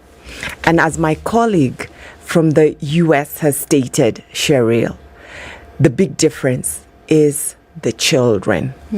When a woman is taken away from the family, and according to the statistics that we've gotten from the research that we've recently done, 90% of women who are taken to prison are mothers and the sole breadwinner of that family. So when 90%. And mark this, 90% are sole caregivers, single moms. 65% of those mothers, their children are aged below the age of 10. So this is when the child really needs the mother to nurture them. And in most cases, as you've stated, they go in due to misdemeanors, very petty things that can be avoided. And it's not a secret. The criminal justice knows that they should not be going to prison. Everybody, even the correctional facilities, the society, it's common sense, it's law. There's an alternative. But yet we continue to take these mothers away from their children. I mean, even animals don't do that. And leave these children all by themselves. And then when they're trying to reintegrate back into society, they find children who are damaged. So that's where the most need is to begin with. And then secondly, as women, it was easier to begin with women because we understand very well the issues of women, girls, and children. And once we come up with a model that works perfectly, we are actually already replicating it with the men, giving it to them. We've trained trainers of trainers and at industrial area prisons so that they can take this model that's working for women and replicate it and contextualize it for the men. Let's take a break. Very well said so far. It's 7:30. Kenya's biggest conversation this morning, hosting Teresa Njoroge. She's the founder and CEO of Clean Start Africa, and Cheryl Wilkins. She is the co-founder and co-director of the Columbia University Center for Justice. You're hosting a 2-day event. Yes, as we Clean are. Start. Yes, we are. You'll tell us all about that as well, what it is about, what you're discussing, plus more of the data from this recent study that you conducted, what exactly it's showing and what we need to learn from it. Okay. We'll be back shortly, but meantime, tell us about Flying Emirates. Are you planning your next adventure? Remember, it's not just about the destination, it's how you get there. One of the best bits about holidays is the food, isn't it? So wouldn't it be great if you got a taste of your destination even before you arrive? Emirates, you can dine on gourmet meals inspired by regional cuisine. And what better way to toast the start of your holiday than with your choice of free-flowing drinks? And of course, you can expect world-class service along every step of your journey with Emirates' award-winning cabin crew. So wherever you decide to fly, fly better with Emirates. This is the Situation Room, the only way to start your day. Good morning, and I love your show. Thank you. Having come from a Kikuyu radio background, I migrated to Spice because of the content. I was born in a slum, but somehow I got a break in life. So sometimes when you see the sweating coming out because of the passion and whatever it is, behind the noise, there are people, and we share the same umbilical cord. It shouldn't be like that. I am so disappointed. We used to tell Honorable Raila Amolo Odinga that he's doing policy of conmanship, and even President Uhuru Kenyatta, serikali hii ndio iko na conmanship ya hali ya juu. You cannot promise people that you reduce tax, then you double. In politics, there is the issue of trust. For you to turn around and then stab the same people who gave you that trust, there is no other level of dishonesty. And hii mambo utaona dunia tu. The Situation Room, Kenya's biggest conversation. All right, clear conditions, partly cloudy in Nairobi at 18, and looking into a sunny Nakuru at 17, and 18 and sunny in Nyeri, 16 and sunny in Eldoret, and looking into Mombasa, where it's partly sunny at 28. It's 28 and sunny in Malindi, with sunny conditions at 22 in Kisumu, and 21 and sunny in Kakamega. Into Kampala, it's cloudy at 20, and Dar es Salaam is sunny at 26. Mogadishu at 29, sunny this morning. Addis Ababa 11 and sunny, while Johannesburg at 13 is sunny. Lagos is clear at 26, and Kinshasa is mostly cloudy at 23.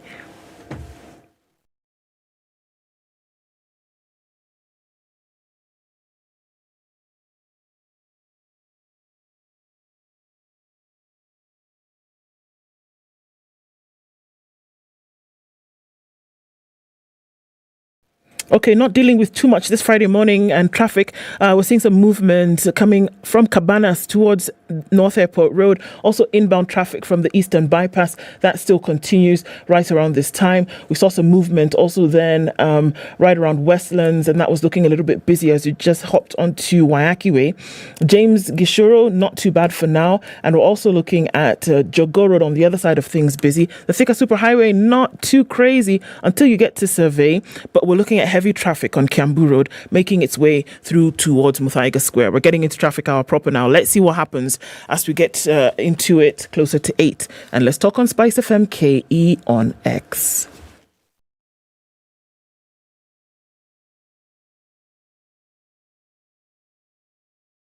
Spice FM. Spice up your life. Mature, intelligent talk every morning. Spice up yourself.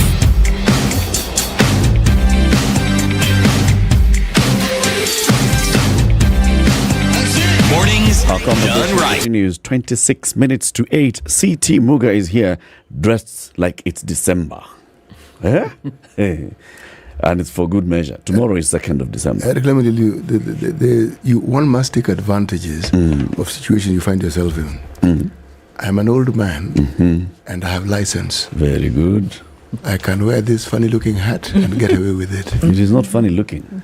As I said, you try and get It is away. festive looking. You try and wear this hat and see how you get away with it.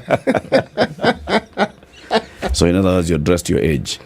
That is precisely what I'm saying. Oh, very good. The Lokole Festival, City, Yes, tomorrow, it is. 2nd of December. You know, tomorrow is tomorrow. Though the Arab song went leo ni leo, but kesho. Asema kesho ni muongo. Yes, exactly. No. Yes. No. Hii kesho ni ukweli. Yes, Radio Maisha Lokole Festival featuring at the Nairobi Polo Club, Fere Gola.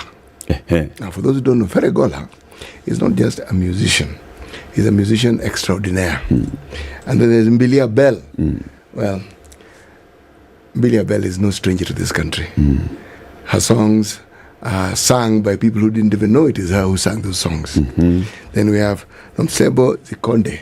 Now, people know the song Jerusalem. Well, that is the person who sang the song Jerusalem. Then there's Max Okello. There's Prince Inda. Need I say more? Just leave it there. Leave it there. The point is tomorrow, Yes. Saturday, 2nd. Where? Nairobi Polo Club. Okay. Tickets?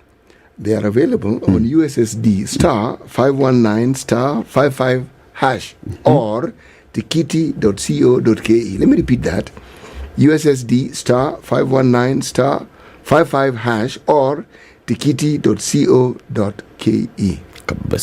You're advised to put in your dancing shoes. Yes. Yes. Yeah. You'll find them useful. Best advice for December. Yes.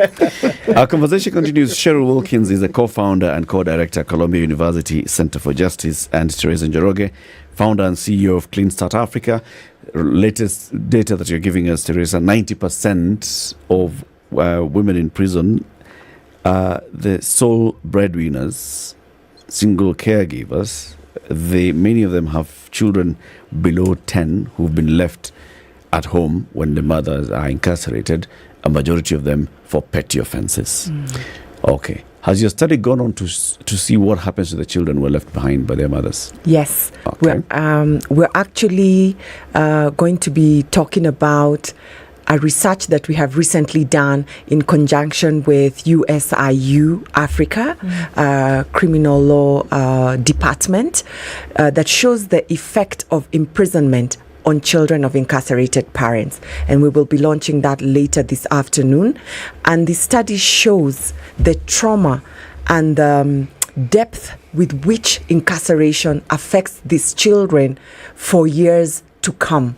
From being depressed, being suicidal, the abuse and violation that these children go through right from the day mom was taken away from them.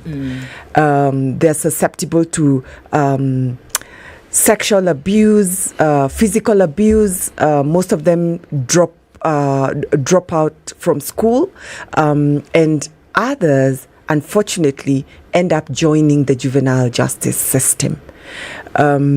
It also takes so much longer when mom comes out of prison trying to rebond with the children.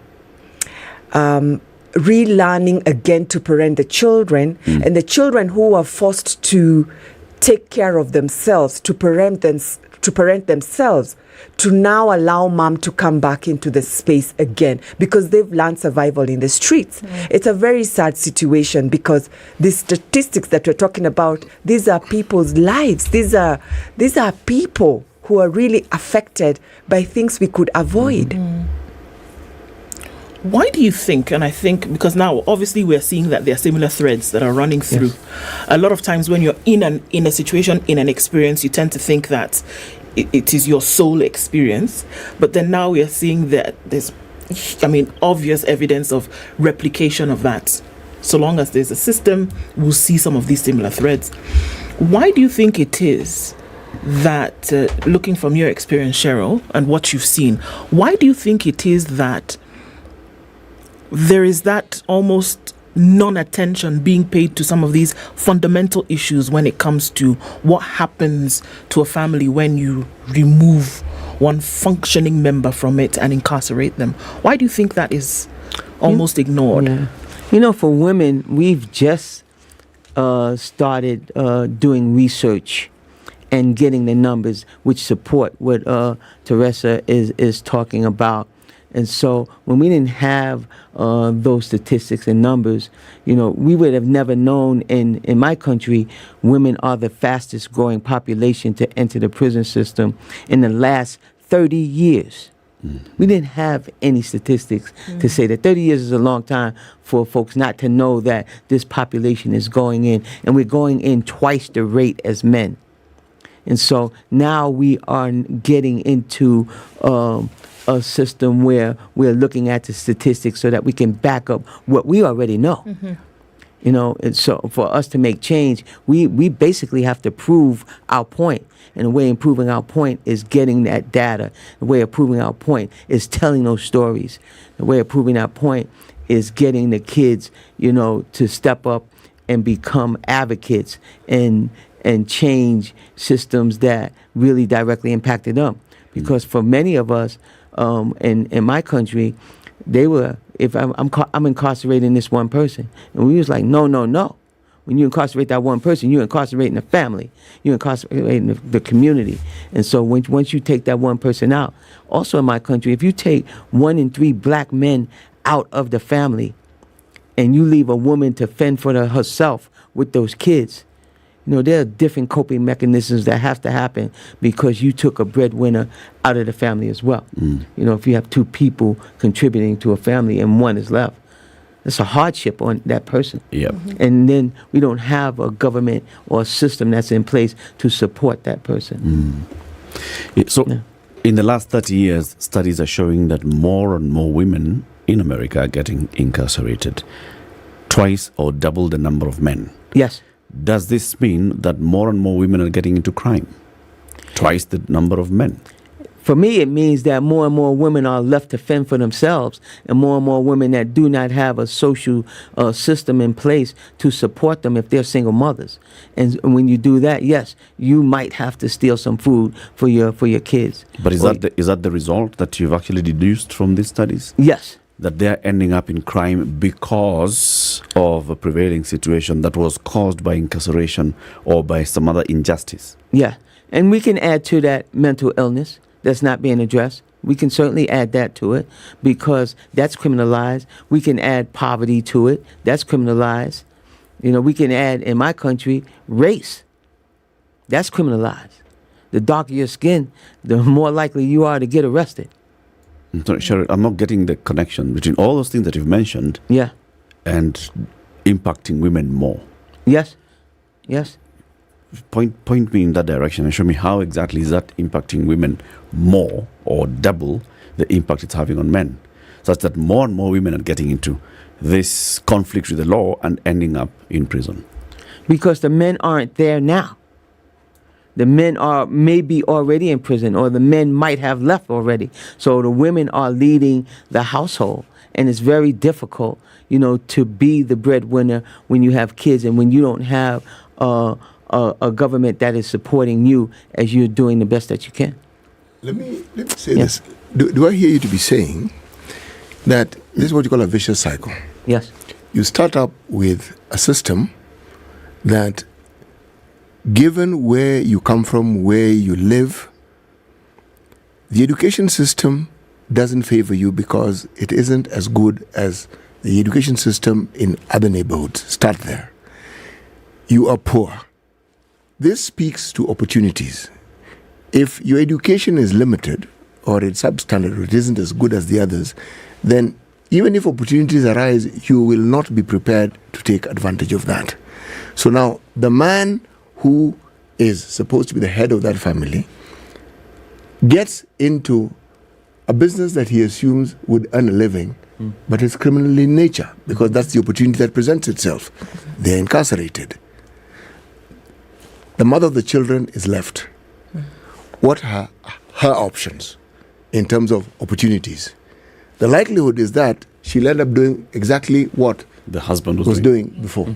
So if there are more women being left to fend for themselves, it means there are more women who'll head in this direction. So it means the number of women who'll end up in prison will keep increasing. But because you have a system that, as we said, is already fractured, you're producing more and more of these people. So that's you're why I call- manufacturing prisoners. Exactly. So in the it's like community. a vicious cycle. But I would argue that system is fractured. Yes. Depends on which side you're looking at that on. Yes. That system is working the way it was designed to work for some. Yes, and it isn't working. You see, as you're speaking, I was thinking of our own country, and I was thinking of what we call the criminal justice system. Sometimes it's more like the criminal injustice system, but let's call it the criminal justice system for purpose of our discussion. And I look at the players in it. Let's start with the prison wardens and the police. And I look at the lives they live. I come to the conclusion that the traumatized are left to traumatize others. Because the welfare around policemen, prison wardens, and people in that system, it's very wanting, to say the very least. Now, someone who is that neglected, because the word is neglected, they are traumatized. Now, what do you think happens when this person is given power? What I think? They misuse it. Oh, they'll definitely misuse it. They'll definitely abuse it. Let's go take it a step further. They will definitely abuse it. Because some of the bizarre things we had, every other day here, we read about people in our police system. Someone shoots his wife, shoots himself, shoots his colleagues. I mean, it's over and over and over. And it doesn't seem like it's come to an end. But it clearly speaks to the mental state of some of these people. Exactly. It's not. You don't need to go to school to understand that. Yes. Now, this person is armed. You've given them the duty of looking after other people's lives. And yet, I call them victims. They themselves are victims of that very same system. Yeah. So now, what happens when you let that person loose? So, and I just want to add to what you're talking about because it's really real. In the U.S., if you go to war and you become a soldier, when you come home, you'll get a good advantage to become a police officer and correction officer. They'll give you a good advantage than the average person coming out. No matter all the damage you saw in that war, no matter if you yourself need some therapy, you'll still get that opportunity to go into these systems where they are damaged themselves. Okay. You're sending that person to start taking care of law enforcement. Yes. How do you think they're going to go? How do you think they're going to go about it? When they're not coming from background of law enforcement. No. Teresa, when you started Clean Start, it's because out of your own experience. Yes. And at that point, you are feeling, you've just gone through an injustice. Yeah. You have seen the experience of other women in prison, other mothers in prison, and you felt, no, we need a network of support. But would you say that at that point, there were many things that you were looking at that experience has taught you different? Maybe you were judging some of these officers wrongly. Maybe you were judging the system wrongly. After interacting with the system, after engaging with the various justice sector actors, do you have the same perspective today as you had then?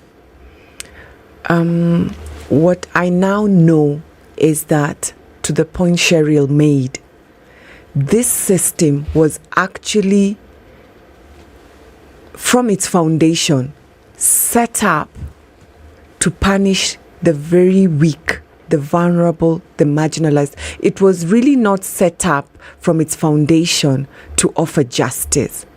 And the reason why I have come to learn that is because, yes, I started out from a point of we're going to empower these other women, girls and children who are caught up in this criminal justice system, not because they are criminals, but it's because of their social status, because of the many opportunities they lacked. And the more we have empowered them, the more we continue to see so many others continue going through this system.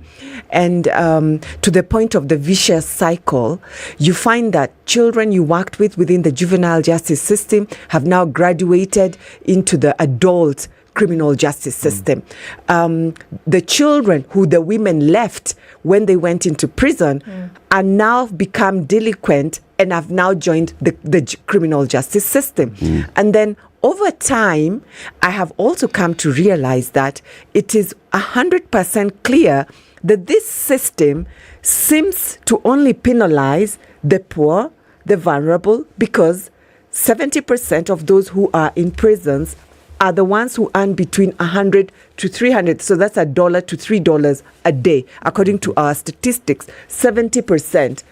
So you want to tell me anyone who's of means, so this justice system, what I have come to learn, it's meant to be blind and equal for all. But one, it's not blind. Number two, it's not fair. Number three, it was set up. If you look at the laws that are in our penal code, the foundation has been set such that when the police or the local administrator comes for you, so you're loitering. So, and why are you loitering? You're either looking for work, you didn't get an opportunity to go to school, that's why you're loitering. And then loitering has a face. If you look like Teresa and walking in the streets, you are not loitering. But if you look a particular way, you are loitering. You're hawking, oh, come. But I have means I can get a license, I can get a place. So, I can get a place to run my business. I can pay the rent of where my organization will be at.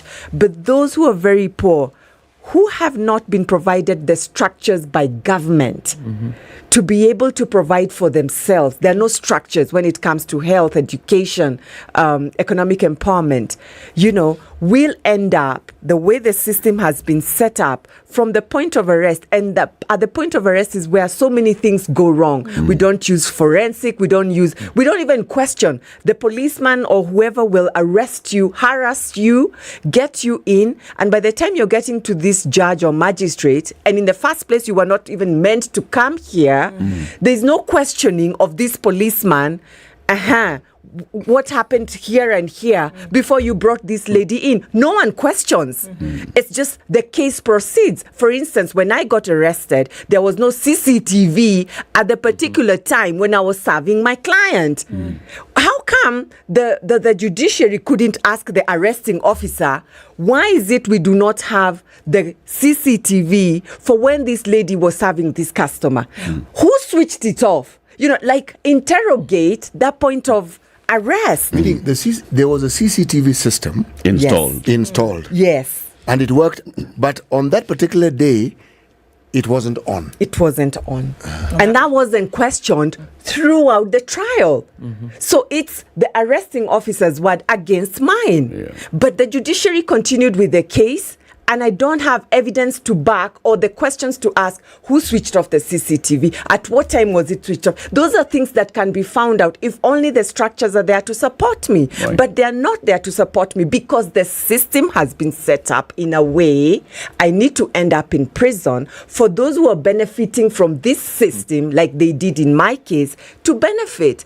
And so what I would say, what I've learned through working with this system is not just, it's not fair, it's biased against the poor and the weak. And honestly, we need to just rethink it, scrap it off, just start afresh. This is interesting. Burn it from the ground up. Yeah. The current Chief Justice seems to have justice at the heart of her tenure. It's interesting that we say to have justice at the heart of justice. And some of the things that you mention, we've spoken about in this room. When we talk about the institution of the Office of a Public Defender, for example, when we talk about looking at RORs instead of remand, when we look, or even, without bail, when we talk about bail and bond, when we talk about free bond or personal bonds or things like that, and there seems to be an interest in improving on some of the matters that you speak of. Compare a time like this, easily 10 to 15 years after your experience, and what is happening today, and what happened then. Do we see a marked improvement? Do we see that there is hope for things getting better? Huge improvement. The current Chief Justice, Martha K. Koome, is such a breath of fresh air. Everything we've been crying about, everything that has traumatized us and really pushed us to the ground, she's lifted all that up and brought so many reforms. You know, she's working with us, she's listening, she's really brought in a lot of reforms. She has driven the re-looking at the penal code, you know, small court claims. You know, it's such a breath of fresh air, and there is so much hope. There is just so much hope. There's so much she's doing. And if the things she set in motion continue as they are currently going, for sure, within the next year or so, we will see a huge difference. For instance, we're very hopeful that we will no longer have petty offenders anywhere near a judicial officer, because that should be handled at the point of community. So we're very hopeful that whatever she has proposed and set on motion will go through all the way to implementation, so that we see 70% of the population in our prisons out of those prisons and in society. So we're very hopeful. It's a beautiful time to be a Kenyan as far as justice is concerned. Of course, there's still some things moving slowly, but there is hope, because once the institution has set the foundational things right, the structures right, the laws right, then we will see that trickle down, when it's implemented to everyone. So there's a lot of hope ahead with the current administration and leadership. What she launched last week, the social transformation through access to justice blueprint, 10-year program. That's what you're talking about. If it's implemented, we'll see change. Already, like Ndu is saying, we've seen some things that are being done, you know, looking at the bail-bond procedures, amending the penal code, amending the criminal procedure code. And those are before Parliament. So movement happening. However, like Cheryl told us, that system in America is currently benefiting people, private sector, who have built and operating prisons, those that supply those prisons. In this country, Teresa, you're saying this system was meant to also benefit some. Who would it be benefiting today? Because then it was benefiting the colonial masters to maintain a chokehold on the population. But today, who would this criminal justice system, as presently set up, be benefiting? It's definitely benefiting some of the law enforcers as a means of revenue collection. And that's why if you do not have that 3,000 bob when you are arrested because you were turning to the left or you were turning and you do not have that 3,000 shillings, or you do not have that 2,000 shillings because you could not afford the license to get that trading license, and now you can't afford the 2,000 shillings. Definitely, the law enforcers, as a means of revenue collection, are benefiting big time from the current system with the laws that are existing. Because if these petty misdemeanors are not even in the penal code to begin with, we will not have a discussion of, if you don't give me the 3,000 shillings, then to court I take you. For loitering. For loitering, and mark you, not everyone, if you look a particular way, or if you're of a particular social status, you know, because if you and I are walking across the street, we won't be loitering. We will be going where we are going. But if people of a particular social status are found walking across the street, they will be told you are loitering, and they will be asked, you know, bring 500 shillings and then we will let you free. But they will not be having that 500 shillings because, number one, they have no means of livelihood in the first place. Probably that's why they're even walking to wherever it is they're walking to look for 300 shillings. Exactly. Not 5. Even less. 300 is actually the penultimate, the most you can get. You only need to look at how what we call the county or the Kanjo police, how they handle hawkers. It is inhumane. It really is. They find people selling their wares. Their first action is to destroy them. Kick.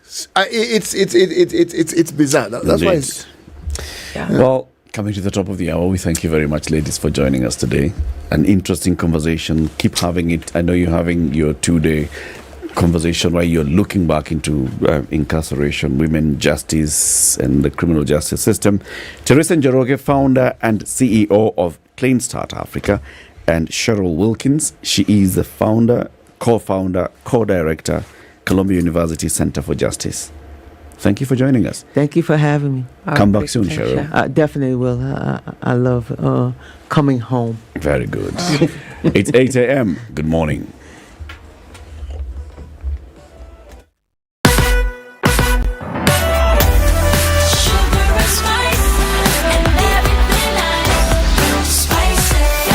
Spice up your life.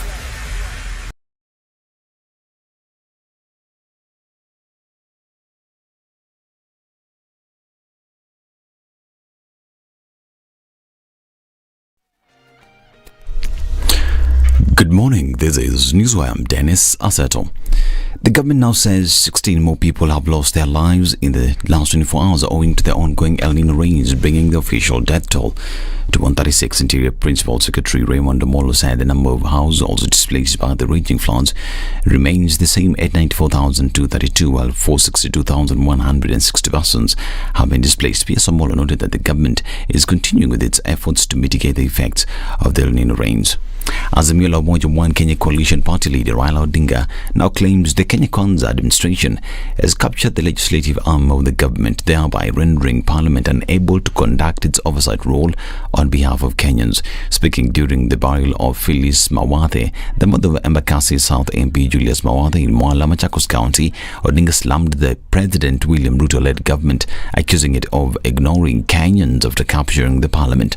The opposition leader claimed that the executive is controlling the house from the shadows, hence lawmakers will continue to remain mum amid Kenyans suffering with the rising cost of living. Odinga, who cited the recent contentious proposals by the state to privatize 11 parastatals, said these will come to pass while the captured MPs observe from a distance. Police in Korara area of Bomet County are investigating a homicide case where a middle-aged man allegedly clobbered his wife to death using a claw hammer in what appears to have been a domestic row. According to Bomet East Sub-County Police Commander John Karani, the 30-year-old woman succumbed to injuries as the suspect, Nashipai Kiprotich fled the scene after committing the heinous act. Following the incident, detectives processed the scene and recovered the killer's weapons, including a claw hammer, a kitchen knife, and a wooden stick. Interruption of HIV treatment has been cited as a major impediment in the fight against new infections amid concern over continued stigma. Speaking in Meru County ahead of this year's World AIDS Day celebrations, National Syndemic Disease Control Council CEO Ruth Masha said the country recorded significant numbers last year, with at least 1 in every 10 among those living with the virus interrupting treatment. She said interruption of HIV treatment can lead to a viral rebound after previous viral suppression, which contributes to reduced immunity and may impact health in other ways. She cited drugs and substance abuse, especially among young people, as compounding and contributing to interruption in HIV treatment. Early childhood mortality in the Luo Nyanza region is alarming despite heightened efforts to improve child and maternal health. Data from the Kenya Demographic and Health Survey 2022 shows that Migori County has the highest number of infant mortality at 53 deaths per 1,000 live births. Kisumu recorded the least number of 40 deaths per 1,000 live births. Siaya and Homa Bay counties recorded 45 and 42 respectively, against the national average of 32 deaths per 1,000 live births in the latest report conducted by the Kenya National Bureau of Statistics. Worryingly, the survey further reveals that Migori County recorded the highest death of children under the ages of 5 years at 73 deaths per 1,000 live births. Siaya County was second at 63. Homa Bay recorded 61, with Kisumu having the least under 5 mortality rate at 45, above Kenya's average of 41 deaths per 1,000 live births. Now, President William Ruto and his deputy Rigathi Gachagua are expected to grace the inaugural CHEP site across country set for Saturday in Uasin Gishu. Race patron Farouk Kibet revealed the development, adding preparations for the event are in top gear as they expect a huge turnout with at least 20 elite athletes set to compete. Olympic marathon champion Paris Jepchirchir and world 3,000 meters steeplechase record holder Beatrice Chepkoech are among the elite athletes set to compete at the inaugural Chepsite cross country this Saturday in Wasingishu County. The 20th Conference of Parties on Climate Change commenced officially in Dubai, with COP28 President Dr. Sultan Al Jaber handed over the mantle by COP27 President Sameh Shukri. In his maiden speech, Al Jaber, who will lead the 2023 climate change conversation, urged stakeholders to take bold decisions on global stocktake. He advocated for bridging of the global adaptation finance gap and urged parties to deliver on the promise of a fully operational loss and damage fund. And finally, two Hamas gunmen killed 3 people at a Jerusalem bus stop during morning rush hour, and Israel reiterated its commitment to wiping out the Palestinian Islamist faction whose October 7th killing spree triggered the Gaza war. The attackers, Palestinians from East Jerusalem, were shot dead by off-duty soldiers and an armed civilian. At least 8 people were also wounded in the shooting. This is Newswire. I'm Dennis Aseta. Good morning.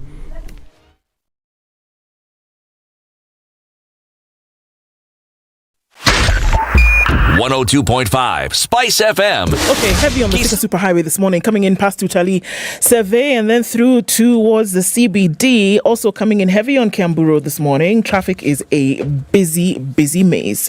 Also looking at Uhuru Highway. Coming in from Mombasa Road out into the CBD, that's busy. James Gishuru, very, very busy. In and outbound traffic is doing the thing, connecting on to Waiyaki where it's busy, then getting into the city as well.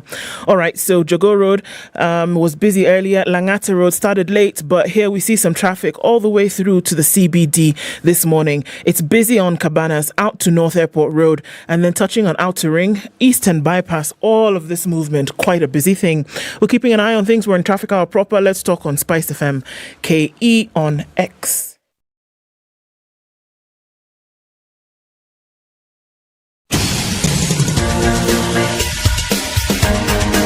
This is The Situation Room, the home of hard-hitting political commentary and penetrating insights about the state of the nation. This is a talk radio experience like no other. The Situation Room, a place for hard truths, debates, and elevated conversations. The Situation Room, witty, political, engaging, deep, controversial. In the room, we have C.T. Muga, researcher, academic, seasoned political observer, a fountain of wisdom in these politically uncertain times. Ndu Okoh, Nigerian by birth, Kenyan by choice, communications expert, Pan-Africanist, a truth seeker and believer in people power, and Eric Latiff, agent provocateur, the man in the chair, seasoned journalist, news hound, a man who believes in punching up, not down. This is The Situation Room. 7 minutes. The only way 8. to start. This is Kenya's biggest conversation, The Situation Room, on Spice FM, KTN Home, on YouTube, on Facebook, and also taking you to the Lokole Festival tomorrow night. Where, City? Well, it's at the Nairobi Polo Club. Tomorrow night. Tomorrow. Until when? Until the following day. Until when the last person leaves. Exactly, more or less. It's a Lokole Festival. I think you got it right, yes. Feregola. Nomsembo Zikonde, Okelo Max, Billy Abel, and Prince Inda. Now, the key thing here, live. It's live. They'll be there in person. Not recorded. Nah, in person. Not playing It's YouTube. not disco. In person. Right. Yes. Now, tickets are available at USSD *519*55# or tikiti.co.ke. Yes. If you're a music lover, put on your dancing shoes and head towards the Nairobi Polo Club tomorrow. That's tomorrow night. Yes, tomorrow evening. Yes. Please don't go there in the morning. Tomorrow evening. Let me tell you what you do in the morning. In the morning at about 7 a.m., go to Kencom in Nairobi, and you will find transport that takes you to Delight in Nakuru and brings you back. This is because Username Properties want you to go and see Delight Nakuru. this is in Salga. It's about 20 minutes from Nakuru town, 300 meters from Salga itself, shopping center. To the right, branch of 300 meters. Sama barabara ni lam. It is tarmac. It's a nice road. Nice road. Yes. 300 meters only. Then you see a nice imposing gate. They've done some, fence. And then they'll tell you, if you come here and you purchase any of the plots that we have here, you will be able to set up a nice, beautiful, gated community. And you'll be part of it. So they are doing site visits tomorrow and on Wednesday. So tomorrow, Kencom, 7 a.m. or Westside Mall in Nakuru at 8:30 a.m. All you need to do to book your seat is send the SMS Nakuru to 20321. That's 20321. Send an SMS. Also, well, if you'd like to drive yourself, if you're heading that way anyway and you're in Nakuru and you'd like to, you can just send this SMS. They'll call you back. They'll give you the directions. They'll be waiting for you. They'll have some chai ready, chai, mandas. Hata nyama ukitaka. Sini Salga. Ask. Shall be given. Salga. 1/8 plots are going for 799,000 shillings. Or if you actually go there tomorrow and you say and you talk and you start getting to that deal immediately, 750,000. Quick fall. Like that. We are in December. Happy New Year, everybody. Forget about Christmas. That was last month. We are now into the new year. 1st of December. Globally, this day is marked by World AIDS Day. And we talk about this. Even last year we had this conversation. The journey towards addressing HIV and AIDS in the country has been long. One of the people who's been long on this journey is C.T. Muga. The other one is Professor Walter Jaoko. Both are in the studio with us. Professor Walter Jaoko is the director of the Kavi Institute of Clinical Research, and he's a member of the HIV and AIDS Tribunal. Good morning, Prof. Good morning. Karibu sana to Kenya's biggest conversation. Thank you. Again. You remember this gentleman? Yeah, we grew up together. You grew up together. People who think I don't have friends. Here. People who think you're not grown up. Yes, they have brought themselves and they can tell you. Somebody will tell you, I used to see CT running naked as a child. This is one of those. Not now. Historic experience. Okay. Welcome, Prof. Thank you very much. City has the day's proverb. This week's proverbs are from the Republic of South Sudan. Okay. Are we good there? Yes. Not Southern Sudan? Not Southern Sudan. South Sudan. Okay. People must not be corrected at their departure time. People must not be corrected at their departure time. Prof, what's your interpretation of this one? Well, I think it's, to me, it's like that time you're supposed to have good memories of the last time you're in contact with a particular person. So if you're being corrected, that is a memory that will stick. So imagine that if there's anything else, correct them before that time. And then when you're time to part, that is the memory that will stick. How very well put. He's looking at it from the perspective of the person who's leaving. Yes. Okay. It is so true. You don't want them to go with a bad taste in their mouth. Yeah. Did you ever have these sessions in school when you're about to leave? That is secondary school. When people are making speeches of some sort and saying, if I've done anything wrong, I want you to forgive me. That one. And I'm thinking, you had how many years to make it right? Yeah. Now on this last day, you think I'm going to forgive you. I'm definitely not forgiving you. Oh, wow. Na kama ulinikosea wewe nimekusamehe.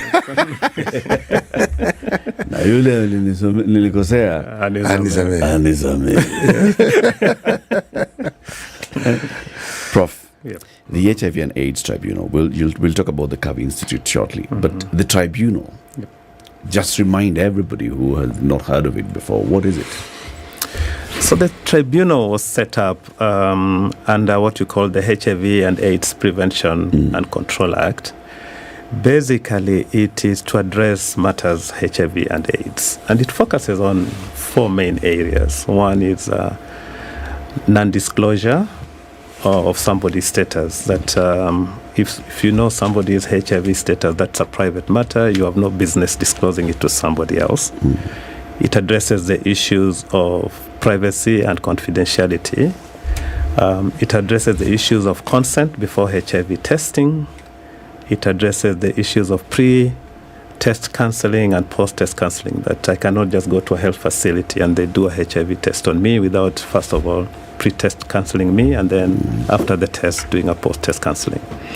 And finally, it addresses the issues of discrimination, that just because I'm HIV positive, you should not discriminate against me when it comes to school admissions, employment. I should not be terminated just because my employer has found out that I'm HIV positive. The reason for this is to address the issues of HIV. There's a purpose for this, because when we do not do the things that I've mentioned, it contributes to the spread of HIV. People go underground. People do not want to disclose their status. People do not. So there is a reason why the act was made. It's the only HIV and AIDS tribunal in the world, and people are looking up to us as a country on how we have been handling matters HIV. So the people who appear before the tribunal are people who feel that any of these of their rights have been infringed. Yes. Upon non-disclosure, privacy and confidentiality breached, they've been forced to undergo an HIV test. There was no pre or post counseling. They've been discriminated based on their status. Which of these has more complaints? A lot from my experience. I've been in the tribunal now for 1 year. It's a 3-year renewable. For the 1 year that I've been there, the majority of those have been where people's HIV status have been disclosed. Yeah, to other people. To third parties. By who? So somebody knows that I'm HIV positive. Probably I disclosed to that person. And it's interesting. There are very different forums that this has happened. So we're in a WhatsApp group together. And then, we disagree, and the next thing you post in the WhatsApp group, to HIV. So that's a common one. And the other one is where people are being discriminated because of their HIV status. So I'm an employer, then I have an employee who keeps on getting sick, and then I collude with the health facility when they come test for HIV, and because I'm paying, you test, then you know the HIV status, then you disclose to me. A few months down the line, I'm dismissed, but you don't know why I've been dismissed. Then you discover, my HIV status was disclosed to my employer. So none of this actually has gone to the healthcare professionals yet, right? Because that one of a breaking of privacy, I thought it was going to come from, a healthcare professional who's done the test, then passing on that information to a third party. So this is basically somebody confiding in someone, and then that other person now breaking that trust. Mostly what you see. In the first case. The second one where I described, actually there are two things that have happened. There's a healthcare professional involved here. Yes, who has that health professional. You can sue that health professional and the health facility for disclosing your HIV status to a third party, because when I come to see you as a healthcare profession and you do a HIV test on, even whether you pre-test cancelled me and post-test cancelled me, you have no business even informing that, even to my spouse without my consent. So when you inform my employer, that is a third-party disclosure, and it is against the law. Okay. In fact, Walter, let's take the discussion further to even children. Anyone who's under the age of 18, there's a constant in all these matters. It's called consent. In the absence of consent, because it's a question you'll ask, can a parent go to a health facility and ask about the status of their child? And if they do, what will they be told? A parent asking about their own child? Yes, let's say a who's child under 18. Yes. Yeah. Will they be told? Should they be told? I'm posing this question so that Walter, with the tribunal, yes, so that is a minor, and for purposes of this, yes, as a parent, you'd be disclosed. But if that child is 18 years and above, you have no business disclosing. For a child, you need to know. Okay. This is somebody who is under your care. You're the one who is going to provide all this treatment and all this. They are not reached the age of majority where they can make decisions for themselves. But when they are over 18, even if you're taking care of them, because now they are considered adults, you should not be told their HIV status without, first of all, you talk to the child who is, let's say, 19 or 18 and a half or something. And you say, okay, this is your situation. And this would happen in the post-test counseling. Even the pre-test counseling, you say, we want to do this HIV test. These are the consequences. Should it be positive? We need to do this and this and this. Would you allow us to discuss this with your father or your mother? And if the child who is above 18 says no, imagine you can't. Is it prevalent in terms of those who've sought recourse? Is it prevalent enough? Or rather, is the issue so prevalent that we have many people going to seek recourse? Was there a time whereby there was not enough knowledge about how to then deal with HIV status? We're not even talking about the disease, now looking at the social issues around it. So much more that people would be careless in the words that they spoke or the information that they disclosed, that people went to seek recourse, that it became so frequent, so much so that we now have to go and look back at sensitization over some of these things.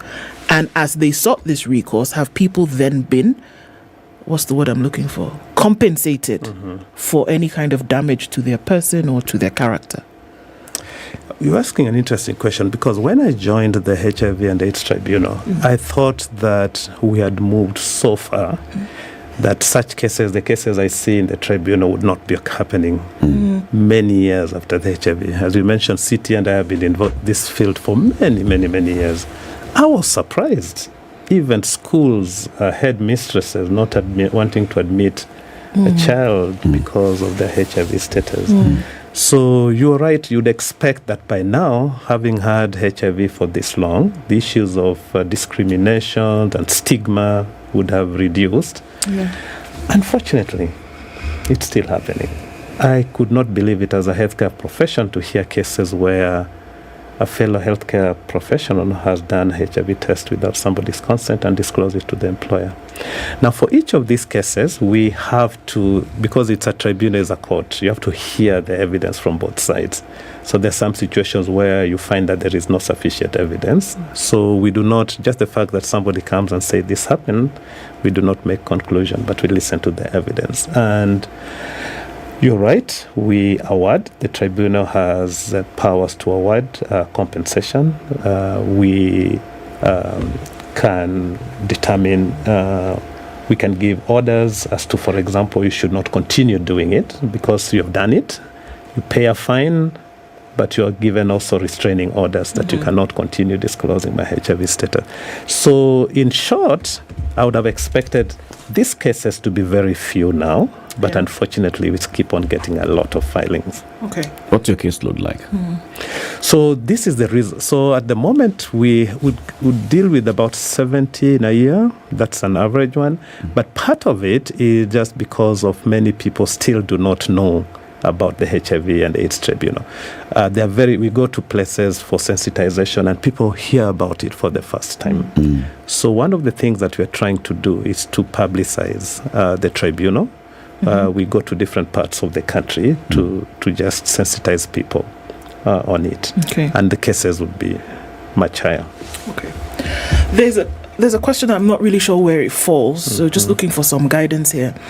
Because when we look at it in relation to HIV and look at the years that we've come, whereby conversations have split almost in their personality. But then coming back to hear that you're surprised that some things are actually happening that shouldn't be. I mean, how many years, decades into this? But one of those is around blood donation.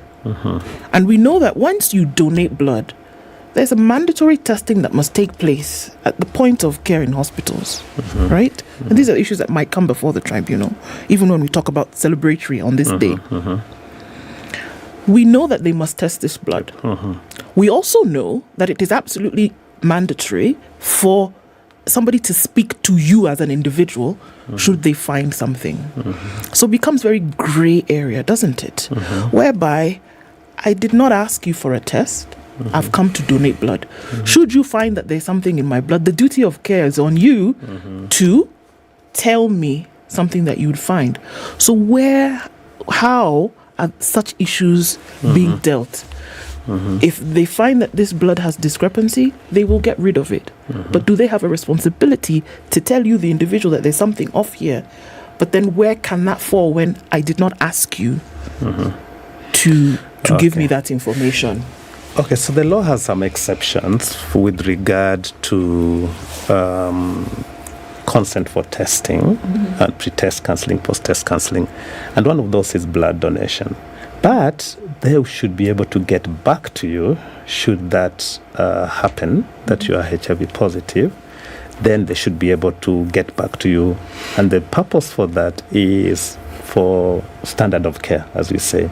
Because we have a concept now, unlike when HIV first started, we have a concept of test and treat. At the beginning of the HIV pandemic, we would be waiting for your immunity to go to below a certain level. There are many reasons for that. We did not have enough drugs, and the drugs were also very toxic, so we wanted to balance between that and your health. But now we have safer drugs, and the drugs have become very available thanks to the US government with the PEPFAR program. And so now when we test you and you're HIV positive, we start treating you immediately. And evidence has shown that those who are treated immediately have better outcomes. They live much longer. The complications of HIV and AIDS is much less. So for that purpose, if we test you as a blood donor and we get that you're HIV positive, then we need to contact you and advise you to get treatment. Okay. On the issue of the minors,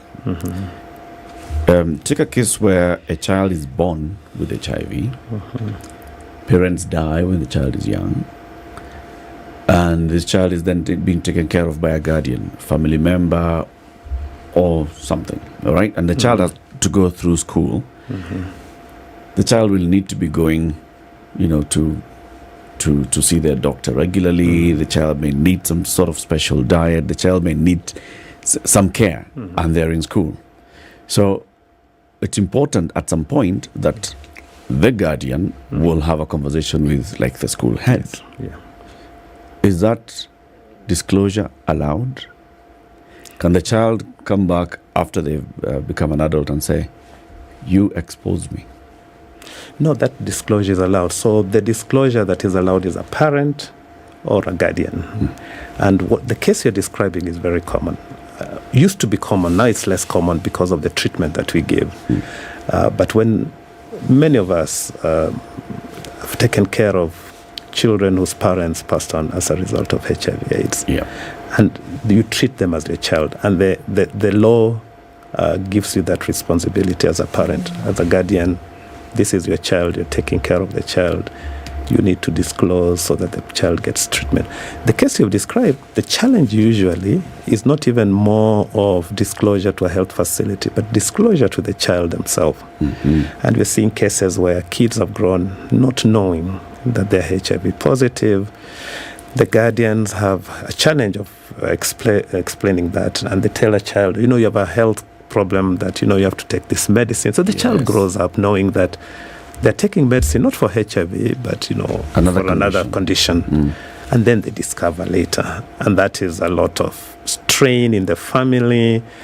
And the challenge usually is, at what age should you disclose the HIV status to such a child? And that is where the counselors also help, and they can let you know when it's best to do it.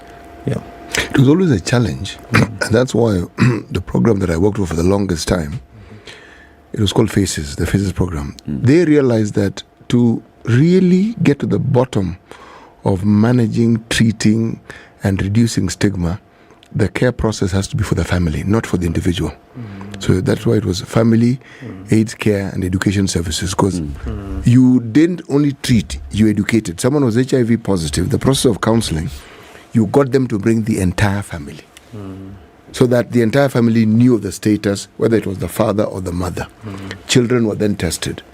And then you brought in children's clubs so that children who are HIV positive had specific days on which they could come so they don't even mingle with the adults. Because again, stigma has a nasty way of always preventing the best that could happen for someone. So the innovation that was required to ensure that the care that people who are HIV positive received was something that had to constantly be evolved to look and understand from the patients what they need and how best that can be provided.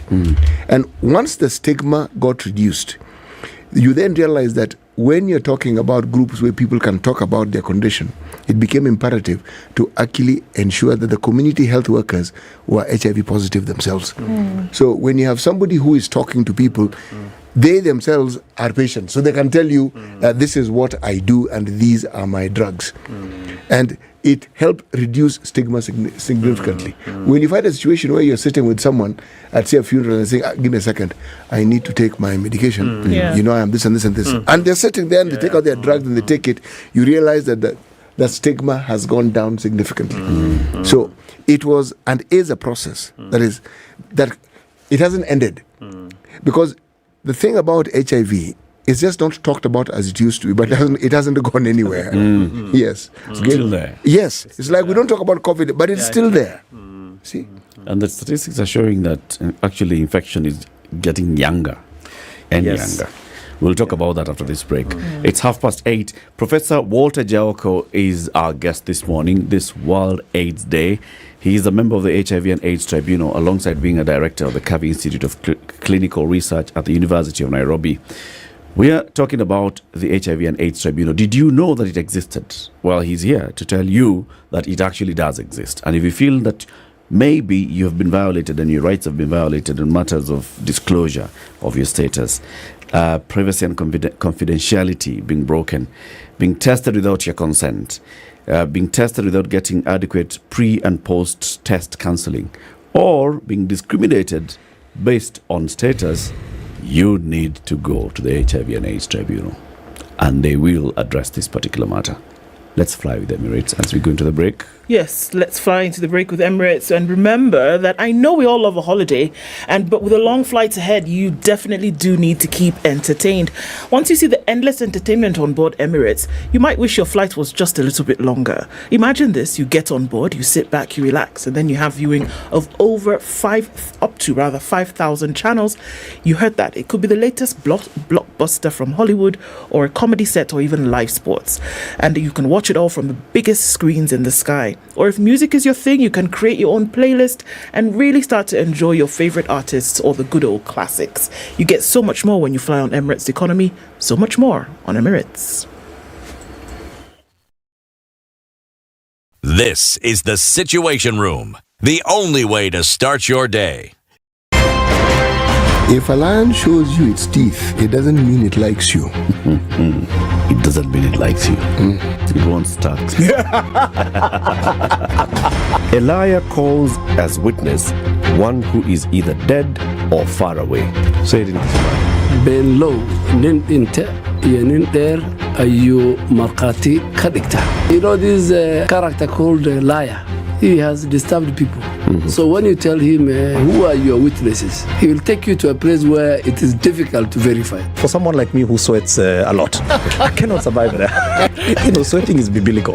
Good. And you must blame it on Adam, not me. Because Adam messed up and he was told, now you fellow you, by the sweat of your brow, thou shalt eat. The Situation Room, Kenya's biggest conversation. Sunny conditions in Nairobi, highs of 25 and lows of 15 today, and we'll see highs of 24 and lows of 13 in a sunny Nakuru. It's sunny at 17 in Nyeri with highs of 25 and lows of 13 and lows of 11, and a sunny Eldoret going to highs of 24. Looking into Mombasa, where it is sunny at 28 with highs of 32, and Malindi will see highs of 32 down to lows of 26. Into Kisumu, it's sunny at 23. We'll see highs of 28, and Kakamega will go to highs of 28 and lows of 15. Out in Kampala, it's sunny at 20, and Dar es Salaam is sunny at 28, and Johannesburg this morning is sunny at 15. Mogadishu sunny at 28, and Addis Ababa is 13 and sunny this morning. Clear conditions in Lagos at 25, going to highs of 32, and we'll see highs of 31 in a mostly cloudy Kinshasa at 23.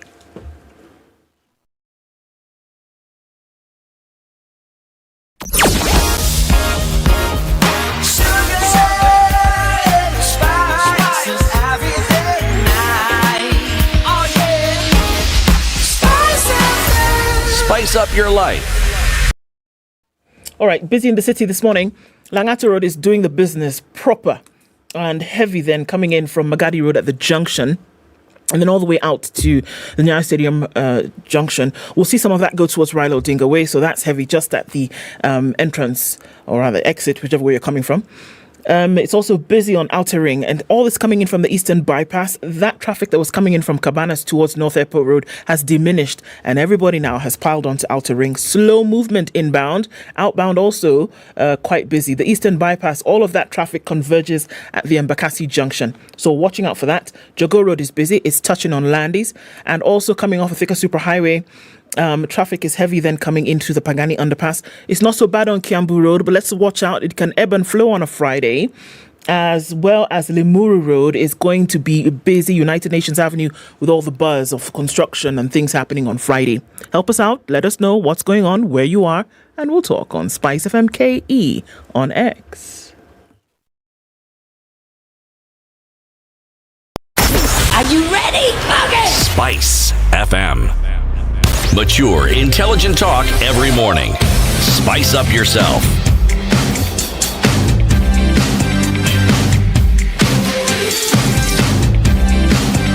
Mornings done right. 94.4 Spice FM, Nairobi. The conversation continues. We'll be looking at the statistics of HIV shortly from the director of Kavi Institute of Clinical, I was about to say criminal research. Clinical research at the University of Nairobi. No, it wouldn't be true. Not at all. Professor Walter Jaoko, who's a member of the HIV and AIDS Tribunal. Prof, so how does this tribunal basically work? It's under the judiciary, where when somebody comes and they present a complaint, how do you go about adjudicating this particular dispute? An issue of non-disclosure, how do you prove it? Or what do you look for as a threshold for proof? Or breaking of privacy and confidentiality?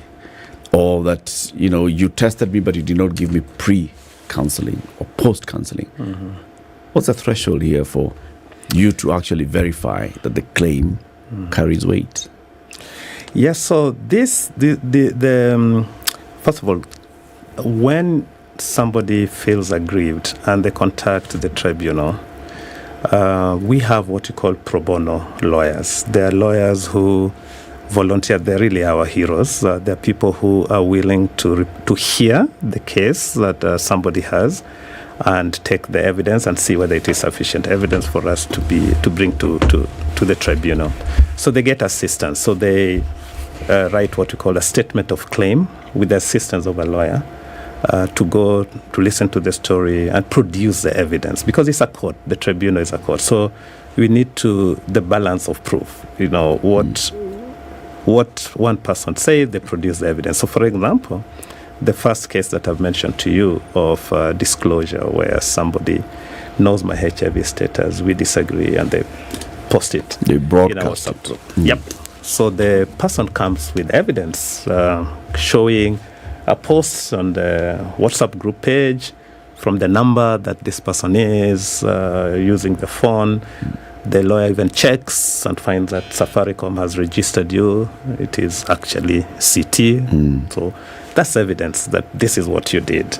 And so it's a matter of evidence. So the cases where somebody was tested and without getting pre-test counseling, we get the hospital to show their procedures for testing and pre-testing and counseling.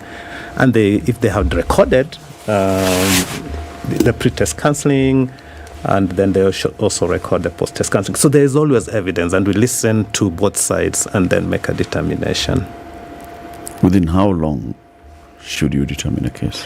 Yes, so the purpose for the tribunal is that the decisions should be done very quickly, and that is why, rather than going to the normal courts where things can drag forever, we have a maximum of 6 months in which to determine. So we aim for much higher than that, much faster than that, depending on the workload that we have, but within 6 months from the time you reported this case and it came before the tribunal, because there could be other cases before yours, but within 6 months, you'll have gotten a determination.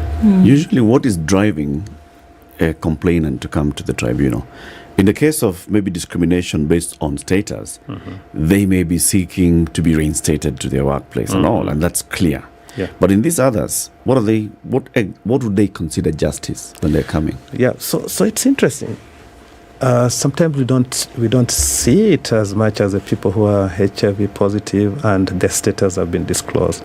There's a lot of psychological effect. There are people who imagine in a WhatsApp group where suddenly somebody discloses my HIV status. We have 50, 60 people. Nobody has ever known about that. So suddenly people start treating me differently. And there are people, actually, some very sad cases where people move away from where they've been living. Any other enemy who you had and had something against you, now when you meet, they just tell you, nyamaza, HIV. So there are people who even come with evidence. They've gone to see psychiatrists, counselors. They come with all those evidences of the trauma that they have gone through as a result of their disclosure.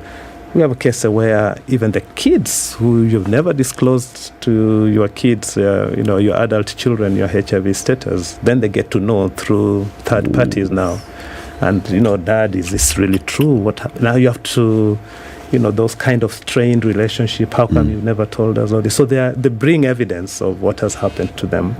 And then we listen to the case. But in that case, what do they want? Do they want the other person to acknowledge? Do they want to be compensated? Do they want reparations? Do they want the person to be jailed? What, according to them, is justice? So the tribunal has no criminal jurisprudence. It's a civil matter, so we cannot order for somebody to be jailed, but you can be fined. So they usually want this person who is disclosing, there's a risk that they'll continue disclosing. So that's one time they've done it. So we want caution to that person, restraining orders that they do not continue disclosing your status. I have gone through this psychological trauma. I've spent money. I've been having counseling. I've spent 50,000 shillings for treatment. I want a refund for that, because if it wasn't for the disclosure, I would not have spent that money. And then I want compensation. I want and the court, the tribunal then uses precedents, what has happened before in a similar case. So it'll award maybe 1 million shillings, 1.5 million shillings, just to compensate the person for what they have gone through. I mean, just look, again, starting to look at numbers, and the numbers were devastating when we first saw HIV make its entrance, in the world.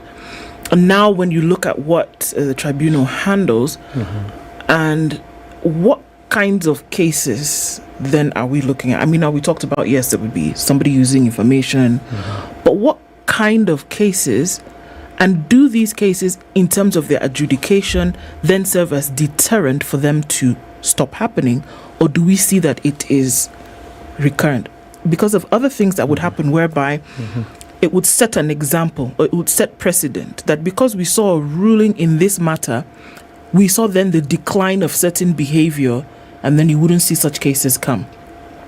But because of the nature of HIV and what happens when such a case would come before you, I would assume, and probably in naivety perhaps, that it wouldn't change, that it would continue, because it is factual and it's also subjective at the same time. So how then do you see that it changes in terms of the numbers and the kinds of cases that come before the tribunal? And can you really say that because you've judged in this matter in one way, that the likelihood of you seeing another then reduces? Yeah, and that's a good question. And that is where publicity comes into place. And that's where places like the media, that's the reason why I'm here as well, is that there are cases that we determine, but people don't get to hear about it. We need to have the media to highlight those cases. One of the things that I forgot to say is that because of the confidentiality of the people who come to the tribunal, we don't use them. So you'll not be able to read and say, Okoh's HIV status was disclosed by CT, and CT was fined 1.5 million. So, hey, be careful. So we use initials. So we just say WJ, in a matter of WJ versus so and so, CT Unfortunately for CT, his name's already initials. We can't really change the initials. maybe you go back to my name. Yeah, so that, what you're saying is actually the aim of the tribunal, that there'll be so much publicity that people will get to know that you cannot do certain things. Yeah. Unfortunately, we have all this. I think one thing now, since I joined the tribunal, I've seen only one case in the newspapers, in the Daily Nation, that was highlighted saying so and so was fined. I think it was 1.5 million shillings for disclosing somebody's HIV status in a WhatsApp group. But there are many people who don't know. So it will not act as a deterrent because they don't know. Yeah. So the more publicity we get, then people know, you cannot do that. Yeah, because if you're going to pick up a gun and go shoot somebody in the head, we're going to know it's wrong, right? And people have this knowledge, even if it's generally that, you don't want to do something like that. So are we saying that people don't have the knowledge, and we're talking about brick and mortar knowledge, or are we talking about the sensitivity that you don't just go around saying that because you know something, you don't just go around saying that X person is HIV or we've seen their blood sample? So the sensitivity of knowledge is what we're talking about here, not the real factual information. So are we saying that we need to sensitize people even more? Because I remember when HIV came about, when these campaigns, it was the ABCs, right? And there was a sensitization and there was stigma, and we needed to even change. We stopped saying things like victims. We stopped using those words. But now here we are talking about a different kind of sensitization, whereby we need to say, well, you cannot talk about this person without even with their consent. You still must be sensitive. So is it more in the sensitization and awareness of how we treat or how we speak of HIV than knowledge of the disease itself that's front and center, even today, 2023, when we're celebrating World AIDS Day today? Has it changed? I would put it this way: it's a mixture. It's a mixed bag. For our generation, it is the latter, where we know enough, we have enough information about HIV. It's just the sensitivity that is like, people don't even think about it. They just think, I've hit you, I've scored by letting people know your HIV status. And they don't really think about the consequences on you and that there is a law. Some people are not even aware that there is a law against that. And so they break the law in ignorance. They really don't know. And they get surprised when they get summons that you disclose somebody's HIV status in a WhatsApp group, and that is against the law. So that is, I see that more of our generation. The younger generation, and here was a question about the young people. The knowledge of HIV is a bit wanting, in the sense that they've got the impression now HIV is just like any other thing, a common cold. You just recover it. And from my perspective, I think there are two reasons for it. One of those, CT has already said, we don't get the HIV messages repeated the way they used to be during the beginning of HIV. So when was the last time you saw a billboard, a poster telling you about HIV and all this, the risks for HIV and all that? Number two, the young people have not seen the consequences of HIV. When we were growing up, we'd see people people growing thin and every skin color changing, and people say, whoa, I don't want to be like that. You'd hear that, that's a HIV person and all that. The young generation, as a result of ARVs, we don't see that anymore. So they have taken it very casually, and it's no wonder that it is in that particular young generation that the HIV issue is really becoming much, much serious. Sounds to me like, a two-edged thing. On the one hand, it's positive because then there's no stigmatization for HIV. Right. And then on the other now, it does not compel them to take the precautions as seriously as they ought to. So how do you address that now? Because those are two things. If you started now putting up billboards all over, you're introducing stigma. Yeah. No, actually not. You may. You run the risk of, depending on the message. You may, Eric, what you're saying is actually true, but what you're doing is you're actually highlighting something that exists. And it often gets to the question of, there are very many diseases that kill people and kill people horribly. Yeah. Why did HIV get the stigma status higher than everybody else's? Because it's connected with sex. Precisely. Because in many communities in this country, sex is something that people participate in the dark, under a blanket. Under the table. Precisely. Now, yes. So now, when you want to talk about it in broad daylight, that becomes a little, should we actually be talking about this? Just look at the euphemism we use for sex. Just, every day. Bad manners. Ding, ding. Why you look at me like that? We choose euphemisms. It's not something that people openly discuss. So can I ask a question then? Yes. Is stigma then created out of the lack of knowledge? It plays or a part. Is stigma created out of just wanting to be unsympathetic to a particular issue? Let me ask. Because if what we're saying is that if you create knowledge about something, that you subliminally create this stigma, whereas you could have just left it where it was. Nobody was really, going at anybody for whatever reason. And everybody was okay, quote unquote. However, then we see this other side start to suffer because we have a generation of people, if I'm not wrong, the most infected by HIV today are young people. Yep. Dr. Elizabeth, who was here, was really worried. Professor Bukufi. And telling us about, my goodness, the information that was there some 20 years ago about HIV needs to be reinvented in this day and age because young people are getting infected at a rate that is very uncomfortable. So, if you spread awareness, creating stigma, but inadvertently, even without an intention to. But if you do not create that information and that awareness, you will lose a whole generation of people and lose the fight again. So it becomes... Consider the norms that we associate with communities and what people consider to be norms. Now, the norms also include myths and misconceptions, okay? Then throw in ignorance. Okay? And then just throw in attitudes that develop around how people have done things for the longest time. Case in point is mental health. How do people respond to mental health? Precisely. It's one of these things that people really don't want to sort of like go into. Now, why? Most of it is because we don't understand it. And then when you don't understand it, and then the myths and misconceptions, you're afraid. You don't actually even want to understand it. Okay? So, the moment you have that attitude where you'd rather not deal with it, you're talking stigma.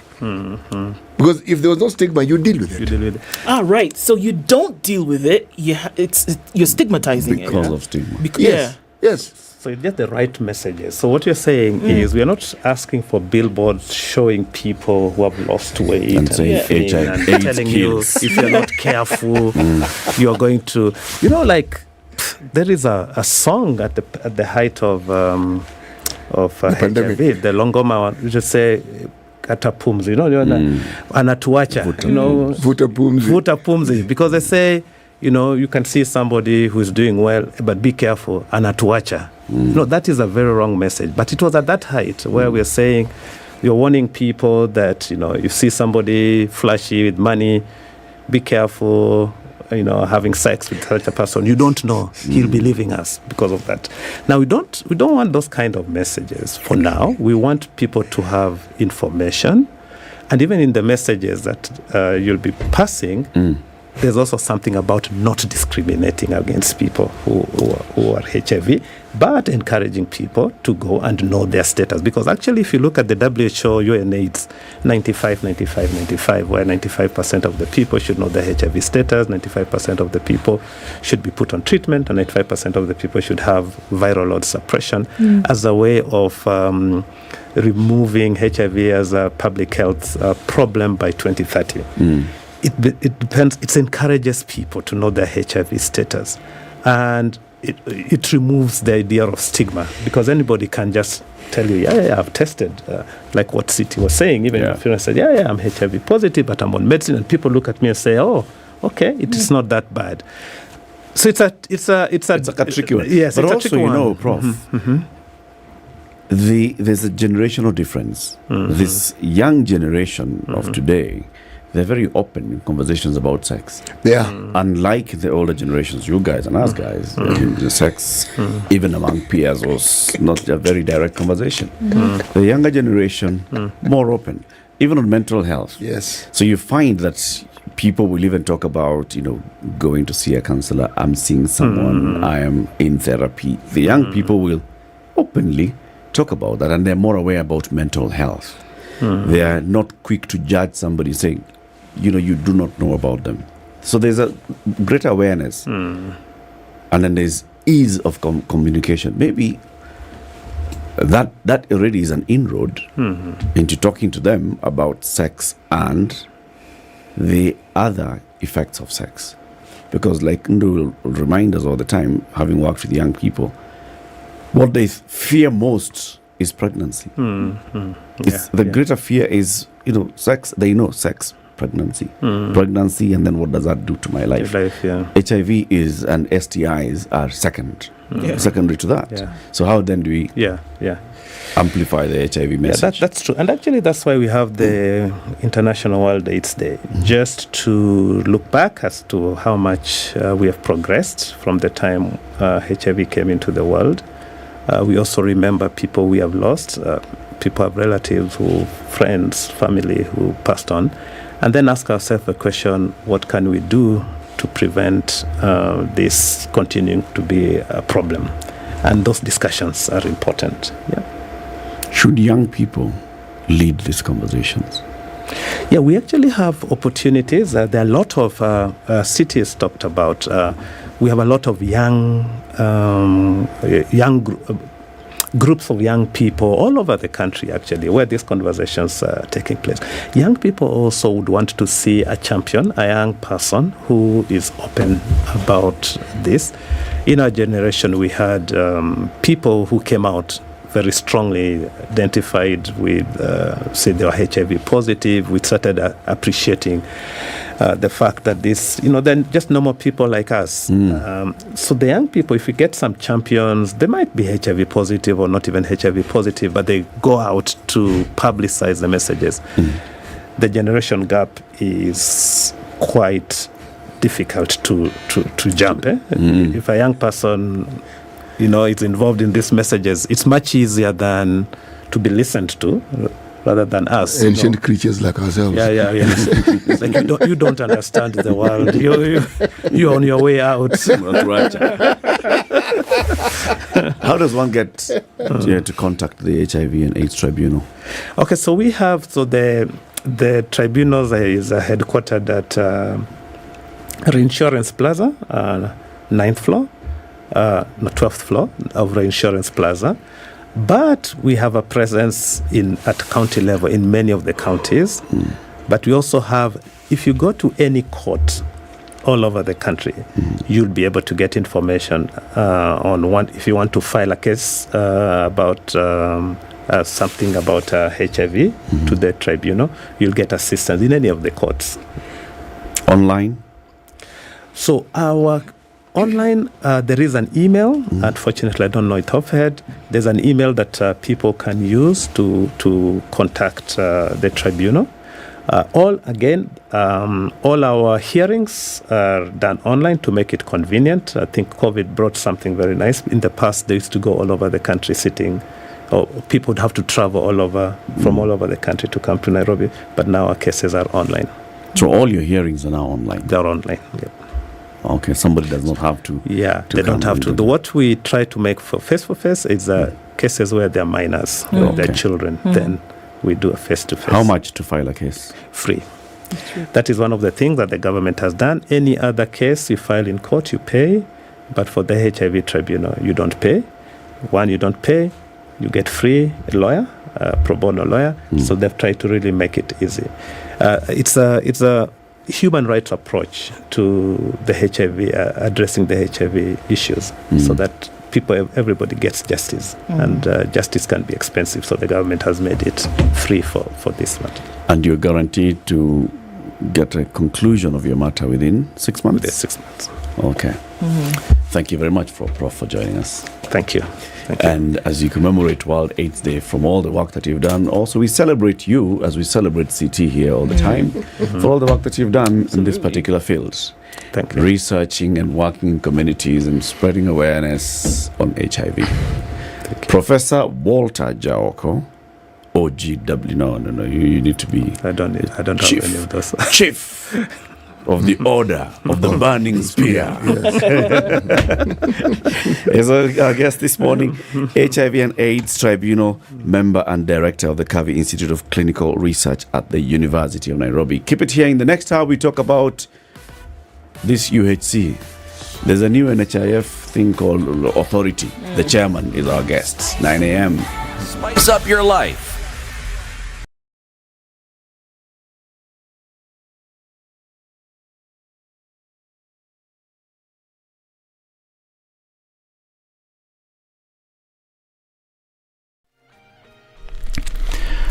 Good morning, this is Newswire. I'm Dennis Asato. Transport Cabinet Secretary Kipchumba Murkomen has ordered the crackdown on private vehicles illegally operating as public service vehicles. Speaking during the Matatu Owners Association National Delegates Conference, the CS directed the National Transport and Safety Authority to commence the operation immediately. Murkomen noted that the move is aimed at addressing growing cases where private vehicles are illegally converted into PSVs without adhering to the mandatory regulations and compliance measures governing public transport. Murkomen said the government has instituted a raft of measures to improve operations of the Matatu industry, such as the establishment of transport circles to enhance self-regulation. Still on matters transport, and the Cabinet Secretary Kipchumba Murkomen has ordered the immediate installation of a new roof at the all passenger terminals at the Jomo Kenyatta International Airport. Murkomen made the decree after receiving a report from a technical committee formed on November 15th to assess the state of the JKIA, Moi and Wilson airports and provide recommendations to better operations at the landing strips. The committee, among other things, recommended the construction of footpaths and rapid exitways, the installation of proper drainage facilities, and the building of canopies at the airport. Apart from ordering the setup of the brand new roof at JKIA, Murkomen directed the immediate erection of canopies on vital walkways at the airport. An Eldoret court has allowed the police to detain a police constable linked to the killing of his wife for 21 days to complete investigations. Police Constable Muga is said to have shot his wife Mercy Chebet twice in the chest, where she succumbed to the injuries. After allegedly committing the heinous act, Muga went back to his workstation and later reported the incident to his colleagues while drunk and armed. MPs from Turkana and Samburu counties now want the government to enhance deployment of Kenya police reservists in the north instead of deploying military to deal with banditry. The MPs appeared before the National Assembly Administration and Security Committee to provide an insight and workable solutions to deal with increased cases of banditry in Turkana and Samburu counties. Samburu West MP Naisura Lesuda narrated how bandits were terrorizing residents of Samburu County despite the presence of the Kenya Defence Forces. Samburu leaders want the government to establish a new sub-county in Samburu County to enhance administration. Further, the Samburu West MP has called for building of access roads in Samburu County to open up the marginalised area. The Kenya National Union of Clinical Officers has raised the red flag over an increase in assault cases targeting health workers across the country. The union now wants the Senate and the county assemblies to enact a law allowing armed police officers to guard all major health centers in the wake of the attacks. This follows an incident in Naivasha Sub-County Hospital over the weekend where a group of relatives clashed with some medics over the death of a patient. This came as the union decried the acute shortage of staff at the public hospital and a lapse in its security leading to the clash where some medics were attacked. During the weekend incident, the family accused the management of the hospital of negligence and for demanding 10,000 shillings, which they didn't have, leading to the death. And Teachers Service Commission CEO Nancy Macharia has explained what led to the interdiction of northeastern teachers who had sought to be transferred due to insecurity. This is after Nandi Senator Samson Cherargei sought that the commission appear before the Senate Committee on Education to give reason behind the teachers' interdiction. Macharia told the senators that the commission was only aware of one incident of insecurity which affected a teacher. 2 students from St. Calvin's Secondary School in Turkana County have been crowned this year's Young Scientist of the Year award. The duo Vincent Lomore and Victor Kai invented an avocado shoe polish that seeks to reduce exposure of harmful chemicals to the ecosystem. Speaking at the 6th Young Scientist Kenya National Science and Technology Exhibition, the Principal Secretary for Education, Belio Kipsang, said that through science, technology and mathematics, the youth have become key enablers of sustainable development goals. He also said that such innovations have been key in creating job opportunities in the country. And interruption of HIV treatment has been cited as a major impediment in the fight against the infections amid concern over continued stigma. Speaking in Meru County ahead of this year's World Day celebrations now, National Syndemic Disease Control CEO Ruth Masha said the country recorded significant numbers last year, with at least 1 in every 10 among those living with the virus interrupting treatment. This is News. I'm Dennis Asato. Good morning.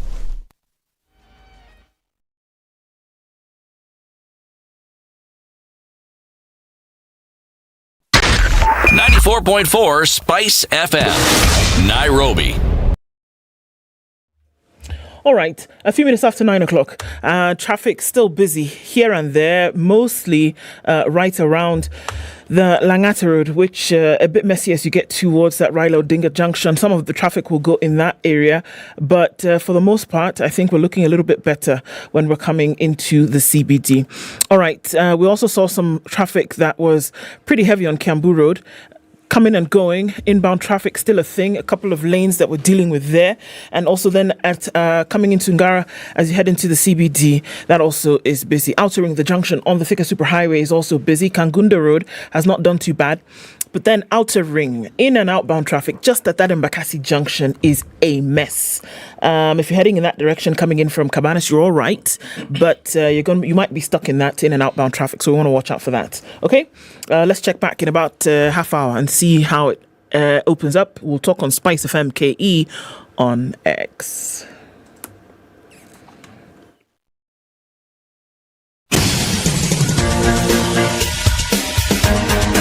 This is The Situation Room, the home of hard-hitting political commentary and penetrating insights about the state of the nation. This is a talk radio experience like no other. The Situation Room, a place for hard truths, debates, and elevated conversations. The Situation Room, witty, political, engaging, deep, controversial. In the room, we have C.T. Muga, researcher, academic, seasoned political observer, a fountain of wisdom in these politically uncertain times. Ndu Okoh, Nigerian by birth, Kenyan by choice, communications expert, Pan-Africanist, a truth seeker and believer in people power, and Eric Latiff, agent provocateur, the man in the chair, seasoned journalist, news hound, a man who believes in punching up, not down. This is the Situation Room. Good morning and the welcome only to the way final to hour of start Kenya's biggest conversation. It's the Situation Room. Happy December. It's the 1st of December. I still don't believe it. It's gone. No, it's gone. Quisha. By last week, we knew it was gone. Ooh-wee. All it's doing is continuing to go. Happy New Year. That's where we are now. Wait, we sing Christmas songs? It is. We sang last week. Okay, it's true. It's Happy New Year now. In fact, by Muga after Jamhuri, going to Easter. This is it. So, as we usher in this Christmas cheer and festive season, this is what's happening tomorrow night. Kuanzia asubuhi mpaka che tuko na plan. So let's start with the evening. No, let me start with the morning one. Morning, we are going to Nakuru. Salga. Our guest has been living and working in Nakuru for many years. He knows Salga, can even walk to Salga. It's only 20 minutes by driving. So you can imagine. Salga is not around the corner, bro. My goodness. If it's only 20 minutes drive. It's not around the corner. It can just be about 20 hours walk. People who estimate these things assume there are no other cars on the road. 20 minutes. So at Salga, there is a new development coming up. It's called Delight in Nakuru. It's by Username Properties. And they're saying, come here and see what we've done. So they've gotten this nice, beautiful, plain, flat piece of land. Nice. It's in Salga. It's a nice, beautiful area. Just before you start the incline towards Sachangwan. And just 300 meters off the road is where the Delight Nakuru properties are. Go and buy yourself a plot, an eighth acre, 799,000 shillings. But if you're listening to us today and you call them immediately or you follow these instructions, you are going to get it at 750K. That is, if you SMS the word Nakuru and you send it to 20321, they call you back and you have a conversation with them. You can get it at 750K. The entire payment plan is 80,000 shillings deposit. You'll finish the next within the 30 days. They are also open to, it's Christmas, school fees is coming. We can talk about a 12-year payment plan, a 12-month payment plan. 12 years. 12-month payment plan. They want you to go and see what they're talking about. Kujionea ndio kuamini. So at 7 a.m. tomorrow, vehicles will be leaving at Kencom, heading towards Nakuru, and they'll be at Westside Mall at 8:30 a.m. You can also get your vehicle from there, and you just book your slot today in the bus. SMS the word Nakuru to 20321. That's 20321. Mchana, sorted. Usiku, city.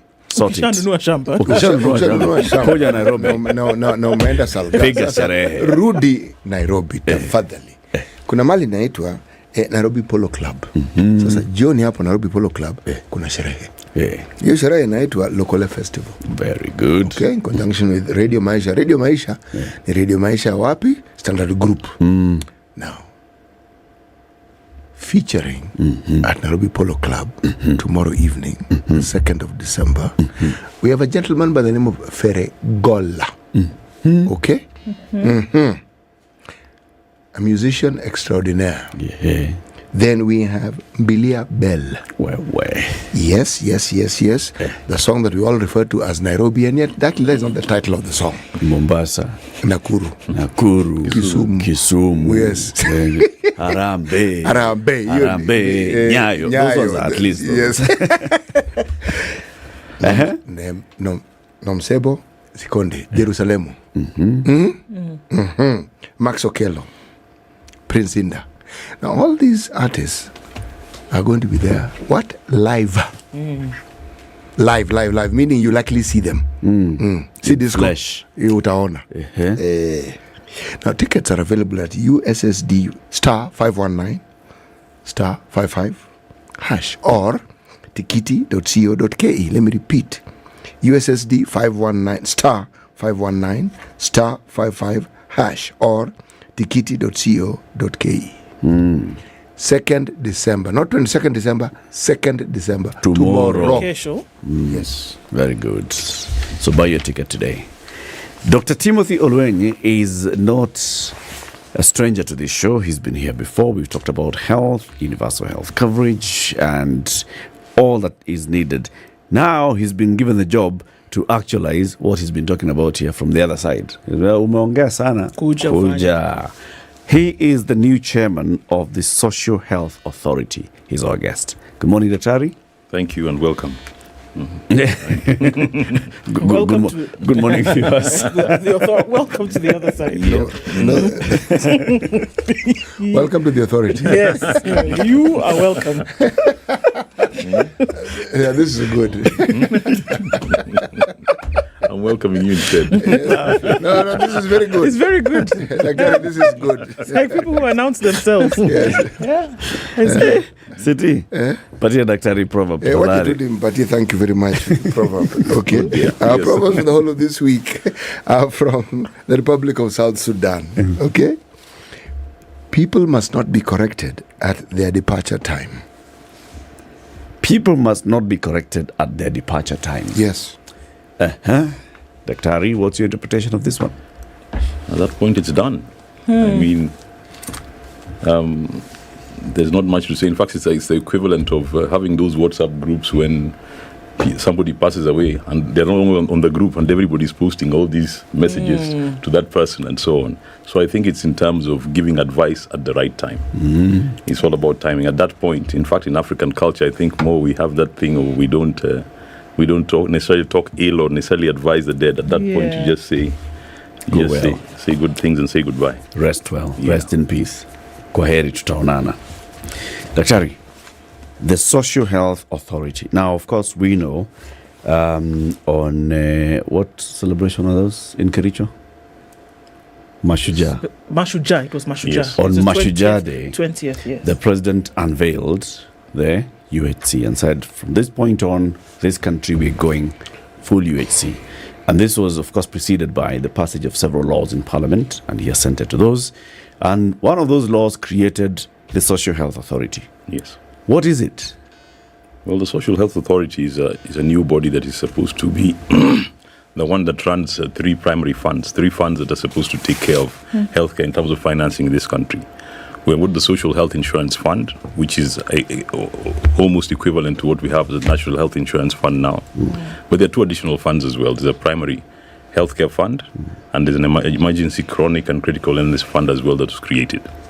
So this new body has got a wider mandate than the current NHIF that is in place at the moment. So we have got, once the bills were signed into law, they became acts. Now we got to the point where we have got regulations which are being drafted, which are supposed to operationalize those acts. And we're at the point now where we're about to go into public participation, where the public is supposed to give their views and give input in terms of what their view is of the laws, of the regulations before they are finalized, and then we implement them. Okay. You talk about a wider mandate than NHIF. Yes. So it is not that this is a replacement of NHIF, but is it working in tandem, or is it the overarching body then that would then guide how NHIF would operate? How exactly is that relationship going to play out? As per the operation of law now, NHIF actually ceases to exist. I think, you see, whenever you have, especially, and let me just give a little bit of background. Whenever you've got any change in government, and especially when a government comes in with a mandate, and especially that I'd use the term overwhelming now because of representation in Parliament. It presents an opportunity for people to have transformative or radical change. Anybody who's familiar with what they call the kingdom's kingdom's framework when it comes to health policy, you know, there's a time when you've got a problem. Like in our country right now, we've got health problems in the healthcare space, in the healthcare system, and I think that is acknowledged. There are solutions policy entrepreneurs like myself. I was an exogenous policy entrepreneur in terms of I'm outside the political system, but I'm trying to effect change. And I've done that for a very long time. And then you have got the political component. So you've got a problem, you've got the solution, and you've got the political component. The political stream has to be ready. And that's why we've got a window of opportunity. That's what we have now. When there's confluence of these streams, we've got coupling, then is when you've got that policy window, and you can be able to get transformative change. In other times, we do incremental change, like even the NHIF Act, over the years, has been tweaked and modified, but it has not served the purpose. And that's why I think it became necessary to replace it altogether with a different body, with a wider mandate that address the problems. One of the problems we have in our country is about there's very much great emphasis on curative healthcare as opposed to preventive and promotive. This is one of the things that's raising our healthcare costs. Preventive and promotive healthcare was ignored. That's why the primary healthcare fund is there primarily. Then you've got social health insurance fund and this other fund for emergency, chronic and critical illness that concentrate on the curative. But the aim is to keep people healthy. So at the moment, once we have all these funds put together, we should be able to address the problems. I've been on this show many times before. And one of the things I had a problem with was especially the handling of emergencies in our country. Medical emergencies, Section 43(2) of our Constitution states clearly nobody shall be denied emergency treatment. However, the addressee of those rights claims is the government. The government had got an emergency medical fund. It was never operationalized. Now we have got that fund in place. So now we can have people getting emergency care. Going forward, we'll be having people getting emergency care regardless of where they go or where they get the emergency. And it's going to be paying for healthcare providers, meaning individual healthcare providers and healthcare facilities. So now we have got that emergency taken care of. Primary healthcare is at the basic level, and that starts with the CHPs, which were launched. Those are the visiting people in the homes. Then you've got level 1, level 2 and 3 facilities, dispensaries and health centers, which provide the primary health care. After that, you can be escalated to level 4, 5, 6, where you've got the social health insurance fund taking care of treatment. And then from that point on, if you exhaust your benefits in the social health insurance fund, you go to the emergency, chronic illness and critical fund. So in terms of, I want people to understand that these laws that have been enacted now is the product of work that has been done from 2021 when the current president and his team were still campaigning. And then now they came into government. So we've got a wide team of people who have been working on these laws, and I give a lot of credit to them because I can only imagine how much work it has taken to get to the point where you have got all these policies put in place, you get them into laws, and before we have had any policies, but they were never anchored in law. So now we've got policies, they've been anchored in law, and now we're getting to the point where we're getting to implementation. And institutions. Yes. So directly answering Ndu's question, yes, this authority replaces NHIF. Replaces NHIF, but has got a wider mandate than NHIF had in the past. Okay. Yes. When does NHIF cease to exist? Technically, NHIF has already ceased to exist. So the Social Health Authority has already taken over. And in fact, I think the other day I was looking at the newspaper reports where one of the media houses was saying that there are mass sackings looming at NHIF. And I think that needs to be put in. I was present during that meeting with the CS Health. That was not correct interpretation of what she said. I wanted people to understand NHIF themselves have, the NHIF staff, we've got a lot of good and hardworking people at NHIF. So I don't want anybody to create the impression that NHIF is being phased out because NHIF were not doing a good job and corrupt and this and so on. NHIF, anybody who is old enough to know in this country, I've been in this healthcare space for the last 30 years. NHIF in those early years used to pay for bed only. And it used to be rates that are minuscule. In fact, I remember once 3,000. I remember once, not even 3,000. It used to be as low as a few hundred shillings, depending on what level of facility you went. And I remember once a patient telling me, NHIF are paying for my bed when they were being discharged from hospital. They said, I don't need them to pay for my bed. I've got a bed at home. I want them to pay for the healthcare. That is where we came from. So NHIF over the years, it's an institution that has transformed and has also done a lot. So let us also put things in perspective. Even for me, I'll be honest with you, I've had relatives who had got cancer, and NHIF was instrumental in being able to help us fund their chemotherapy, their radiotherapy, and all manner. It's a lot of good things that have come out of NHIF. So we're not saying we're throwing out NHIF because it's bad. We're transforming it because the time has come for us to move on to something better. I think that's the way to put it. So it ceased to exist. Yes. So what do we have now? The Social Health Authority. So the people who work and paid by NHIF, yes, are they automatically now employed by the authority? No. NHIF is, and there's a transition clause that says NHIF is being wound down over a period of a year. So the main thing that is left for NHIF is to wind down the operations. The Social Health Authority is going to be a new organization. We're going to set up a new structure because I've said the mandate is different. So you can't just copy and paste what's at NHIF and put it at the SHA. But what is going to happen is that we are going to have a full new organizational structure. We're going to have people applying, and the people at NHIF, and I want to emphasize this again, have got the option to apply, and it is even specifically stated that they will be given priority. Because at the end of the day, they have got the kind of experience that we are going to need. So as long as you are qualified for the job and you're fit for the purpose we require, they will be given priority. But you must apply. You must apply. It is not automatic. Because it's a different body. It's a different organization. So there's no guarantee. This one that is being wound up. Yes. What's happening? Are we declaring redundancies? What exactly is the technical issue happening here? I am still to get full legal interpretation in terms of what that is going to involve. So that is something that is ongoing. But the simple understanding is it is being wound down. Everybody is leaving NHIF. So either you leave and transition to the Social Health Authority, or you opt to retire, or you are absorbed into public service. Those are the options that they have. Me as a contributor, where is my money going? Is it dying with this thing? Immediately that signing happened, your money is with Social Health Authority. Yes. Okay. So there's also a lot of hardware that goes along with this fund. Your card, what you've then been able to access, where you are up to date. Are we looking then at a fluid transition of all of this? Are there going to be new?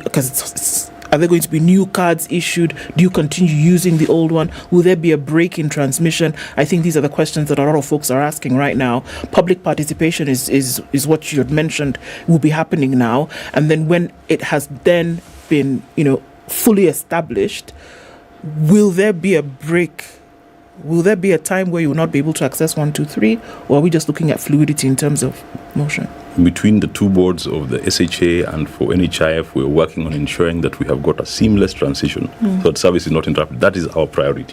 So we want to make sure that service provision continues. However, for example, in terms of registration, you're going to have to register with SHA afresh, because even the model in which contributions are being funded and so on is different. Originally, NHIF was based on contributors, and now we've got a model that's based on households. So even the data that is being collected is different. So there's going to be a 90-day period when we want people to be able to come and register with SHA. And even you remember the contribution levels are also going to be different. So we cannot immediately say that if you're an NHIF member, you're automatically an SHA member. You have got to be able to get registered with the SHIF, Social Health Insurance Fund. But that process, we want to do it in such a way that service is not interrupted in terms of providing care to member beneficiaries of the schemes. Okay, because you would understand that there will be folks who would be nervous, people who are getting weekly care, for example, and would have to present an NHIF card today, and are not going to be able to wait for your 90 days kind of thing. Those are the questions, and what kind of guarantee or surety then can you give them when they need to access this care that they have been accessing for the last, however long? Just to re-emphasize that is one of our highest priorities, to make sure that service provision is not interrupted in the process of this transition. Yes. So when do we expect this transition to end? So we're already saying, technically, the Social Health Authority is the one in place now. NHIF is in the process of winding down. Yes. Right? Winding up. Which is what? Down or up? Wind up, wind down. It has been wound up. Oh, wound up, it's going. Wound down, it's finishing. Yes. Okay, sour. From January next year, are we starting to operate under the Social Health Authority?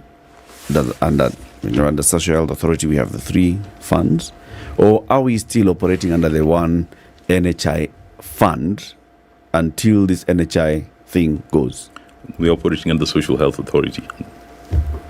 So from January, we'll have Primary Healthcare Fund in operation. Yes. We'll have the Social Health Insurance Fund in operation. Emergency and Critical Care Chronic in operation. Yes. Okay. Hiya. So it means, therefore, or I hope it does, that the offices that NHIF occupied before are the same offices that will be occupied by Social Health Authority. Yes. All the assets are owned by the Social Health Authority. Very good. Yes. Must I wait for the bell to be rung for me to go and register, or can I just go there and register today? We would have to have the systems in place. We will let you know. Okay. So those are things will formally. You are aware also that we have got a current legal hindrance that is in place, which is content of which I cannot discuss. But I'm hoping that is overcome and it doesn't hinder these plans that we have. Okay. Yes. To operationalize these laws, we need regulations. Yes. Okay. Where are the regulations? The regulations were published a few days ago. And so now we're at that point where we're supposed to go to public participation. We're giving you time to be able to look at them. And then hopefully, if there are no legal hurdles, we go ahead and go to public participation. We get your views. Yeah. And that is the point in time. And I know they've generated a lot of discussion. And it's one of those that is, we as the board, especially once we met and looked at the regulations, we said we'll put it out there, wait for the feedback, and see what Kenyans say.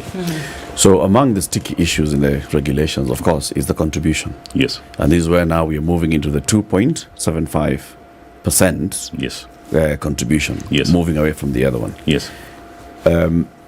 Do we have to wait for the regulations to go through public participation, to go through parliamentary conversation, to be gazetted as regulations before we start doing these contributions? Yes. Because if, for example, that number changes, that number potentially could change, isn't it? Yes. Based on what the public happens, public participation. Yes. So this is a stage where we're listening to people. We want to hear what their views are, and based on the feedback, I'm sure there'll be some tweaking of those regulations to some extent to mirror what input we have gotten from the public. What's the target timeline for that? The timeline is very tight because we're supposed to have regulation. Public participation should occur for 2 weeks. Yes. So, of course, now the other side is the conversation about the 2.75. Yes. When this was going through Parliament, and the discussion, we're going to now introduce this extra contribution to NHIF. It was then NHIF. Yes. To our healthcare. The basic principle is to introduce equity for all. The other principle is to look at how do you take care of the indigents. The other one is to also see, should we have a cap? So there was a conversation about putting a cap to the 2.75, that it will not go into 2.75 of a million. It'll be there, at least there'll be some higher ceiling. And then there's dropping from 500 to 300. Do these new regulations address that? Are they carrying the same message, or are there changes in the regulation? At the moment, the regulation said it's going to be 2.75% for those in salaried employment, 2.75% of your gross monthly pay. For those who are not in salaried employment, it's going to be 2.75% of your household income, and that is going to be determined via a means testing instrument which is deployed. So it's going to vary for different people. At the moment, there's no cap. So there's no cap. At the moment, there's no cap. Why are the draft regulations removing the cap? That I'm not too clear as to why. I can say why the draft regulations are then, like I've said, these are proposals.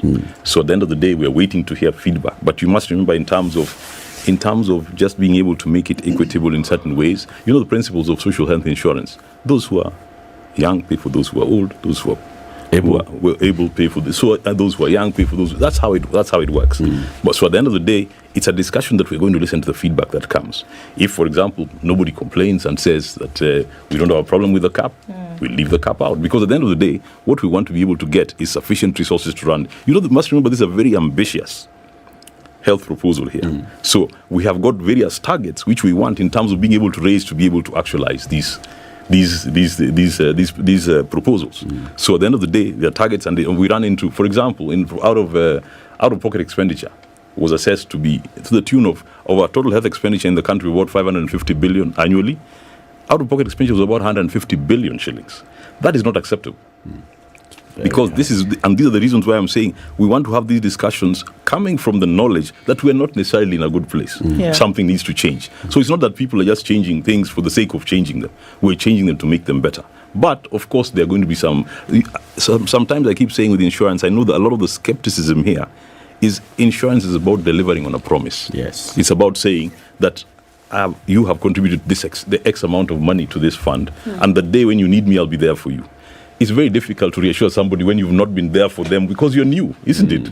But even with NHIF, when the proposals came, you remember NHIF, there was a time when people started paying a little, contributions were increased. The benefits also increased, and there's a time when actually there's a rush of people now trying to get healthcare, get health insurance. Unfortunately, and this is one of the things that they're trying to cure. I know there's also been a discussion about why the contributions for people in non-salary employment is annual as opposed to monthly like everybody else. But what people are trying to cure is because of this principle of adverse selection, where people would only go and pay for health insurance when they know they need it.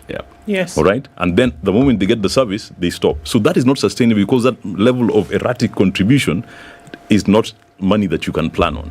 So those are some of the things that are being done and that were put in these laws to cure the health problems we have. Let's take a break. We'll continue this conversation shortly. Dr. Timothy Oloenyi is the chairman of the Social Health Authority. This, he tells us, is already taking over the implementation of the universal health coverage in the country. NHIF is in the process of being finished. Up, down. wound something. All right. And within a year, NHIF will no longer exist. The Social Health Authority will be fully in office. And we will immediately start having to enjoy the benefits. Primary Healthcare Fund, You go into the primary health facilities, you're sorted. You go into the middle-level facilities from level 4, 5, 6. You are sorted by the Social Health Insurance Fund. And in case of an emergency, or you're diagnosed with a critical illness, you are sorted by the Emergency and Critical Illness Fund. This conversation continues shortly. Tell Daktari about flying better with Emirates. You can fly better. Now, he is a state officer. He can no longer fly business sorry. on our bill. But just tell him, because he still has money. If you were to be flying business with Emirates, you can make the journey as incredible as your destination when you treat yourself to Emirates business class. So your holiday starts with a glass of champagne to welcome you on board. Welcome. Then you can stretch out in our spacious seat, enjoy and pick something from the minibar and recline to your favorite movies and TV shows. There's even an A380 onboard lounge where you can enjoy a cocktail and few canapes with travelers. This business class is sweet too. The dining is incredible too. Enjoy delicious dishes from your destination, as in where you're going. They want you to start tasting the food before you get there. And some fine wines to match. When you're ready to sleep, you can get a good rest in a fully flat bed. So treat yourself to business class and fly better with Emirates. This is the Situation Room, the only way to start your day. Yeah! It is a jackpot, man! This is a great investment opportunity for you! You've been looking for a plot, right? The Username Investment Limited brings to you the D-Light! The D-Light is 20 minutes drive from Nakuru City, 300 meters from Salga Town. How about the price? It's an amazing offer of 799,000 Kenya shillings for an 8-acre plot. Join us for a free site visit every Wednesday and Saturday. Pick a point at Nairobi's Kencom at 7 a.m. and Nakuru West Side Mall at 8:30 a.m. To reserve your seat right now, send an SMS of the word Nakuru to 20321. Send an SMS of the word Nakuru to 20321 or call 0725 000 222.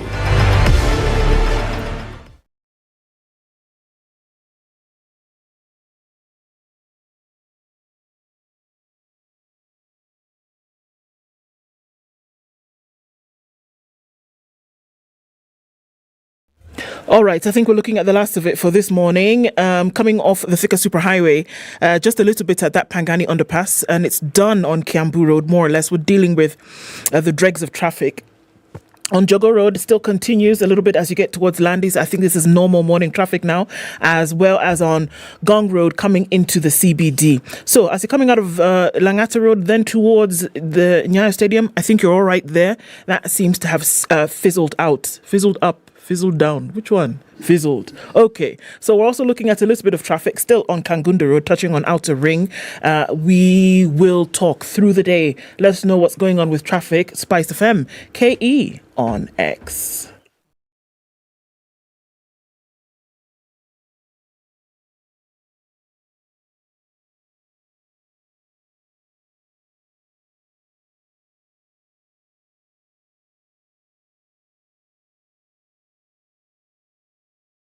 Mature, intelligent talk every morning.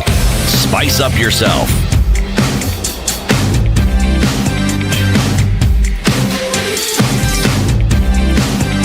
Mornings done right. 94.4 Spice FM. All right, 23 minutes to 10. The conversation continues with Dr. Timothy Oluenyi, the chairman of the Social Health Authority. It's in place to implement the universal health coverage. It's also in place to take over from NHIF, which is being wound down within the next 1 year. So you've said the staff at NHIF will be required to apply to SHA. They may opt not to apply to SHA and opt to either retire or be absorbed in other sectors of public service here in Sawa, and all those things will happen. In the meantime, we, the contributors to NHIF, what are we doing? Are we, at the end of this month, December, where is our money going? It's going to the Social Health Authority technically because, yes. But, so the regulations, the draft regulations have been published to go through public participation up to the point of being gazetted. Do you think at the end of this month we will start making the new contributions with the 2.75% requirement? That's what I'm saying. The only if everything goes according to plan, like I said, at the moment we have got a legal encumbrance there, so we cannot speak with certainty. But that was the plan. Okay. Yes. The plan was by the end of this month we already move into 2.75 because they'll have been gazetted and all. Yes, and then we're able to implement all the funds like they're supposed to be, and we move on to SHA and SHIF and the other funds. Okay. The bane of NHIF over the last few years, maybe quite a number of them, is to have enough in terms of funds. Getting everybody essentially on the health grid and saying contribute at whatever level, whether it be formal or informal. If it was a split bane, the other side of it would have been corruption. Do we see that this will take on a totally different face just because we've changed the name, or because we've grown the mandate essentially of the authority? So those two things happen. Dogged by corruption year on year on year, not really able to know where money was going, whether there was investments in certain areas, and then the questions were, why then were we not able to deliver healthcare, as it were? On the other side is saying you have a group of 40 odd million people who would essentially at some point need healthcare, but we don't have 40 or so million people who then are making a monthly contribution in order for that healthcare to be delivered. So that's on the table. We did hear the CS say the other day that, you know what, this thing is mandatory. You don't deliver, in terms of you don't contribute, we deny you a number of services. Is it? CT doesn't like that very much. No, I dislike it immensely. Yeah. So what are we looking at here? Because it's true on one end. If you're saying that you're going to deliver social health, you need to have the contributions. You need to have the money to be able to do so. And then to make it mandatory with some kind of punitive on that other side is a whole other kettle of fish. But will the authority be able to shake off the things that dogged NHIF for years and then guarantee that this health that we are talking about will be delivered, whether it is at first level, second level, third level, whether it is preventive, promotive, whether it is whatever it is, with this mandatory contribution, will it happen in a way that it has unfortunately never happened before? I know there have been a lot of governance issues in NHIF over the years. And one of the solutions I think that if you look at this current plan is about, first of all, segregating, unbundling certain functions and segregating them in terms of being able to enhance efficiency, accountability, and so on. Because NHIF was handling the entire spectrum of all the activities in that value chain, if you want to call it a value chain. Yeah. And so at the moment we have got different bodies. For example, we already have the three different funds. We have got a claims management office in terms of determining who pays the benefit, what the rate of benefits. We've got a benefits package and tariffs advisory panel that has been set up that is independent. We have got part of the issue in terms of claims administration. There's an option to be able to outsource them. I know that has also been controversial, but they have tried to look for solutions in terms of being able to improve governance within the organization. Now, the good thing, like I've said, this is not the same organization. It is being built anew. So it's an opportunity for us to do things differently. To start afresh. To do things differently. And that's why I'm saying in terms of an organization structure, and we put in sufficient checks and balances to ensure we have to learn from the past. And that's what we are hopeful. Now, in terms of the contributions in the mandatory nature, I think I alluded to it. We have got to have a significant pool. Universal has to be universal. There's no two ways about it. And at the end of the day, if you are going to be a Kenyan citizen and you're going to benefit from these funds, you must remember now, the primary healthcare fund is funded by the exchequer. The same with the emergency and critical illness fund. Yes. And that's why you're saying this one, you don't even necessarily need to be a paid up member to benefit from the primary healthcare fund. That's funded by exchequer. SHIF technically is the one that is a member's fund, the one in the middle. So what we want to ensure is that clients are able to get this entire spectrum of benefits. But for you to be able to get it, for example, I know for you to benefit even from the primary healthcare fund, you have to register with the social health insurance fund. The reason is simple. we need to be able to know, first of all, and I think basic things like, are you even a Kenyan citizen? Isn't it? Because the moment you introduce, for example, funding at this level, you can have people, especially at our borders, coming from other countries and coming to access our healthcare services for free. So at the very least, we want you to register. You not necessarily have to be a paid-up member, but the moment now you need higher level care at level 4, 5, 6, in terms of facilities, in terms of social health, now you need to be a paid-up member. And also the same for benefiting from the critical and chronic illness. So the only thing that you will benefit from is emergency care if you are a registered member but not paid up. Now, that is the spirit. I know the issue of making it mandatory and the manner in which it is being implemented has rubbed some people the wrong way, right? But I want people to propose options that are viable for us to be able to get people to still register in the numbers that are required to be able to sustain the scheme. Have CT say, what should you do to me if I don't pay instead of denying me government services? You see, I would have assumed that more flies are caught with honey than with vinegar. You see, if you focus on the benefits and how they are going to be provided, and you take the time and bother to ensure that it's understood, the threat is not necessary. No one is going to move away from something that they can see is definitely beneficial. But at the same time, if you then lace it to the threat, then suddenly somebody says, why are you threatening me exactly? Because the moment someone says, other services will not be provided for you, that's a threat. So you're saying, wait, you've now moved from what the contribution of fund, you then move into the realm of now looking at my fundamental rights, and you're telling me you want to deny me those rights because of this. So then I ask them, is this thing really a benefit? And then I start questions that need not arise, then begin to arise from just the way that matter is approached. CT, I'm in agreement to the extent that it is not about, and by the way, first of all, NHIF is also mandatory as we speak. It is not that it is not. It is actually mandatory. It's just that people have not been contributing towards it for various reasons, but also in terms of enforcement, it's not been enforced. I am in agreement to the extent that it must be about the benefits and the service delivery. That is going to attract the public to be able to enroll for this new scheme.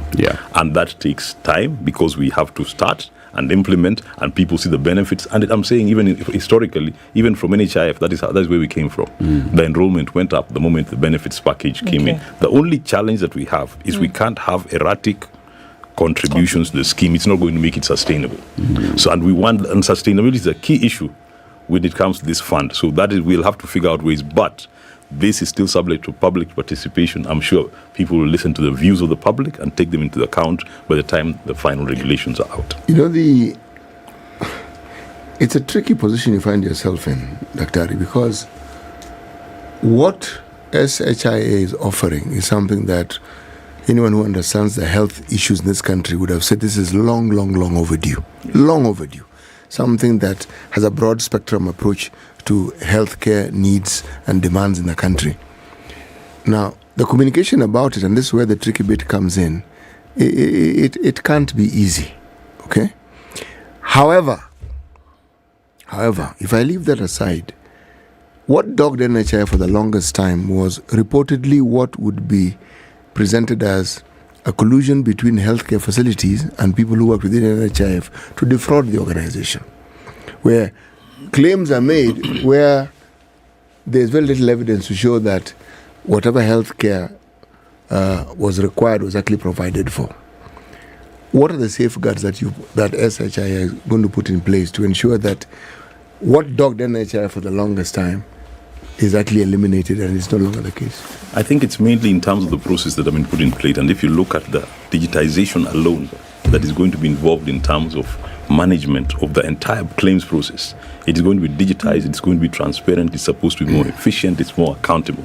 So that's one of the main things, by the way, that makes a difference in this new process. And even the registration process that you're going to see is in terms of being able to register the members, the issue of biometrics, and so on. So I think that's why I want to reassure people that there's significant thought that has gone into trying to fix the problems that were there in the past to ensure we don't go back to that place. Because the amount of funds, by the way, that were being sent even to NHIF itself would have been able to deliver much greater benefit if we didn't have all the leakage. In addition to that, you will find that in the Act now it is stipulated that actually the administrative costs of this new body cannot exceed 5%. So we even have, in terms of operational efficiency, there are benchmarks which have been put there and safeguards. 5% of what?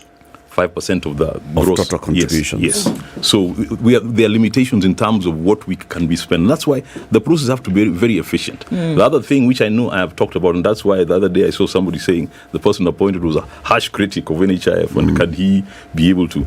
My criticism was constructive, and it always has been.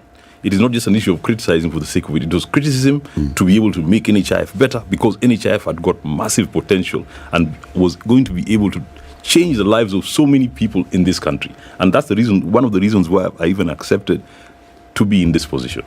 Because at the end of the day, it is one of those things where we have a moment where we can be able to transform healthcare delivery in this country in a manner that has not been done in a very long time. Okay. You know, Dr. Harry, I am in agreement with you. This SHI thing, the 2.7%, I personally have no problem with it at all. Even if you had said 5%, I would still not have a problem with it because of what it promises. We had a CES for land sitting exactly where you're sitting when they were digitalizing the land ministry. And we asked, we understand what you're saying. You're trying to convince us it's foolproof. And then we ventured to say, you do know that we are in the country of Kenya, okay? and you do know that at some point there's a human element to this entire processes. That human element is what actually dents the guarantees. Right now, we've had cases we've discussed here of issues to do with land, and where the problem has arisen is that somebody tinkered with that process, and suddenly documents that were supposed to be sacrosanct were no longer sacrosanct because it was tinkered with. Digitalization, wonderful. Automation, wonderful. These things are wonderful. Healthcare, in my opinion, is so critical that one cannot afford to have a misstep. Because with a misstep, somebody dies. Something wasn't done when it should have been done. Some care wasn't taken when it should have been taken. Somebody dies. Good thing is you are a medical doctor. So I can't be telling you something you know far better than I do. How will we ensure that this fund actually works? I can see when you're saying people need to reapply for their jobs, it's usually a good sign. You're telling someone, you know, this thing is not what you had before. This is new. And because it's new, this is what we're going to do. But a digitalized system, yes. What else? What are the security measures are we going to put in place to ensure this thing actually works, and that the contributions that are made are safeguarded and they actually achieve what they were purposed to achieve? Like I said, one of the things that we have is, first of all, we must have the right team in place. Because like you've said, it's all about people still operate systems and processes and so on are still manned by people. We must have the right team. First of all, we must have the right organizational structure. We must have the right people in place. There must be, I think in the past, one of the things that has not been there is significant penalties for any breaches of what is procedure. And in the past, you have found, for example, I agree with CT that all the fraud that has occurred in the past, for example, cannot be done by a healthcare provider on their own. No. It has to be done in collusion with somebody else on the other side. It's like the issue of bribes and corruption, whether it's the police or whichever, it takes two to tango. And that is one of the things that there has not been significant penalty in terms, even when these monies that are so-called lost monies. Right now you can see the penalties that have been put in the new act are actually extremely stiff. And I'm looking forward to them being stiff and they are being enforced so that it acts as a deterrent to that kind of behavior going forward. So these are the things that I'm saying, the amount of leakage. By the way, in the Kenya Kwanza manifesto, by the way, this was actually a budget neutral item in terms of the amount of money that already was even being collected in the past. If it was in a resource constrained environment like ours, we have to be very resourceful about how we deploy those resources, but it must be done in a manner with integrity. And that's why I want to assure people that the team that I'm optimistic the team we're going to have in place is going to execute this with discipline. Dr. Olwenyi, could you talk to what this will present vis-a-vis the private health insurance that a lot of people have gone for? Does this then now mean with the plans that are in place, because they are ambitious, but I can see the situation whereby if delivered in the way in which you envision, that could actually do something very good for healthcare provision in the country, with universal health coverage taken into consideration? Would people then be able to drop their private insurance?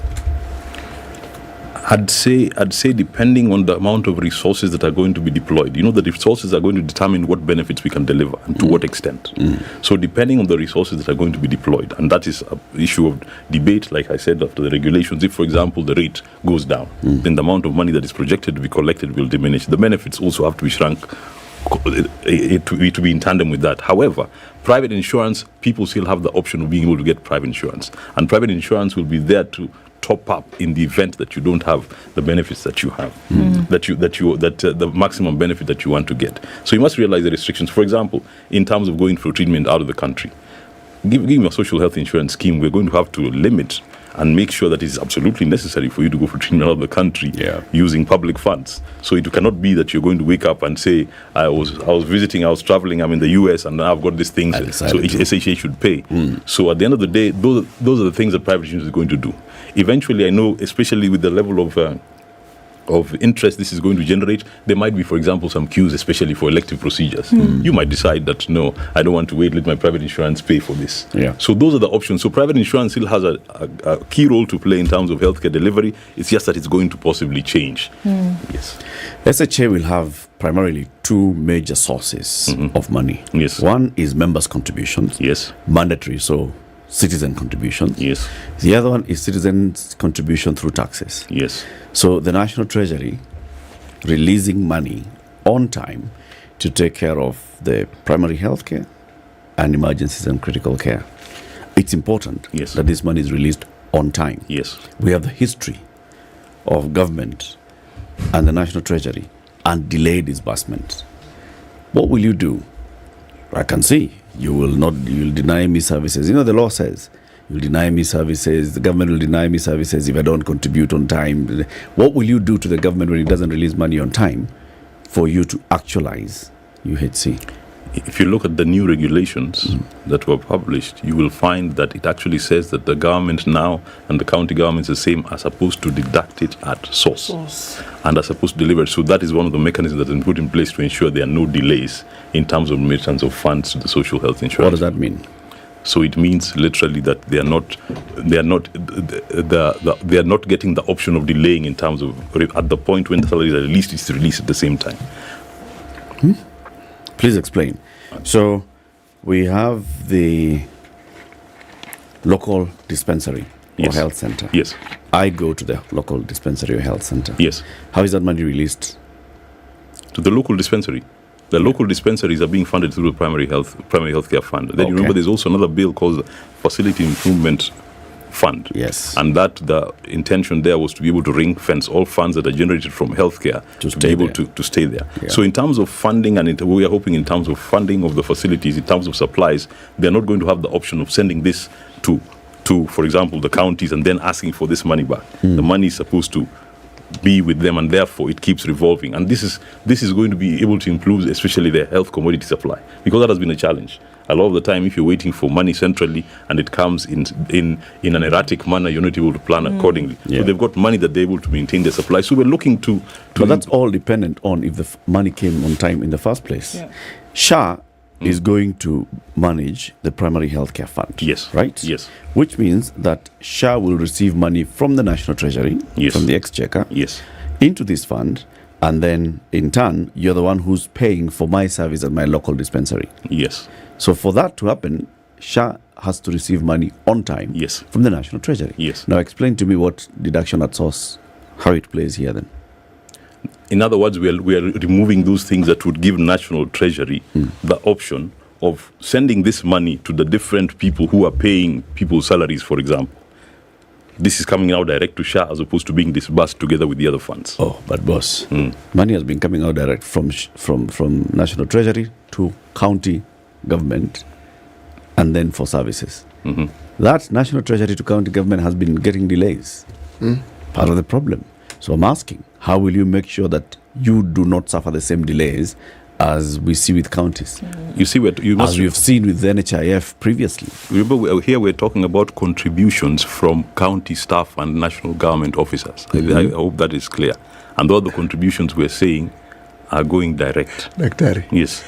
We understand because this money that goes to the county comes from something called tax, which we all pay, and it's still delayed. You see, it's the same wananchi who contribute to, and the same. You see, we are not picking a quarrel with the national government and its process of disbursing.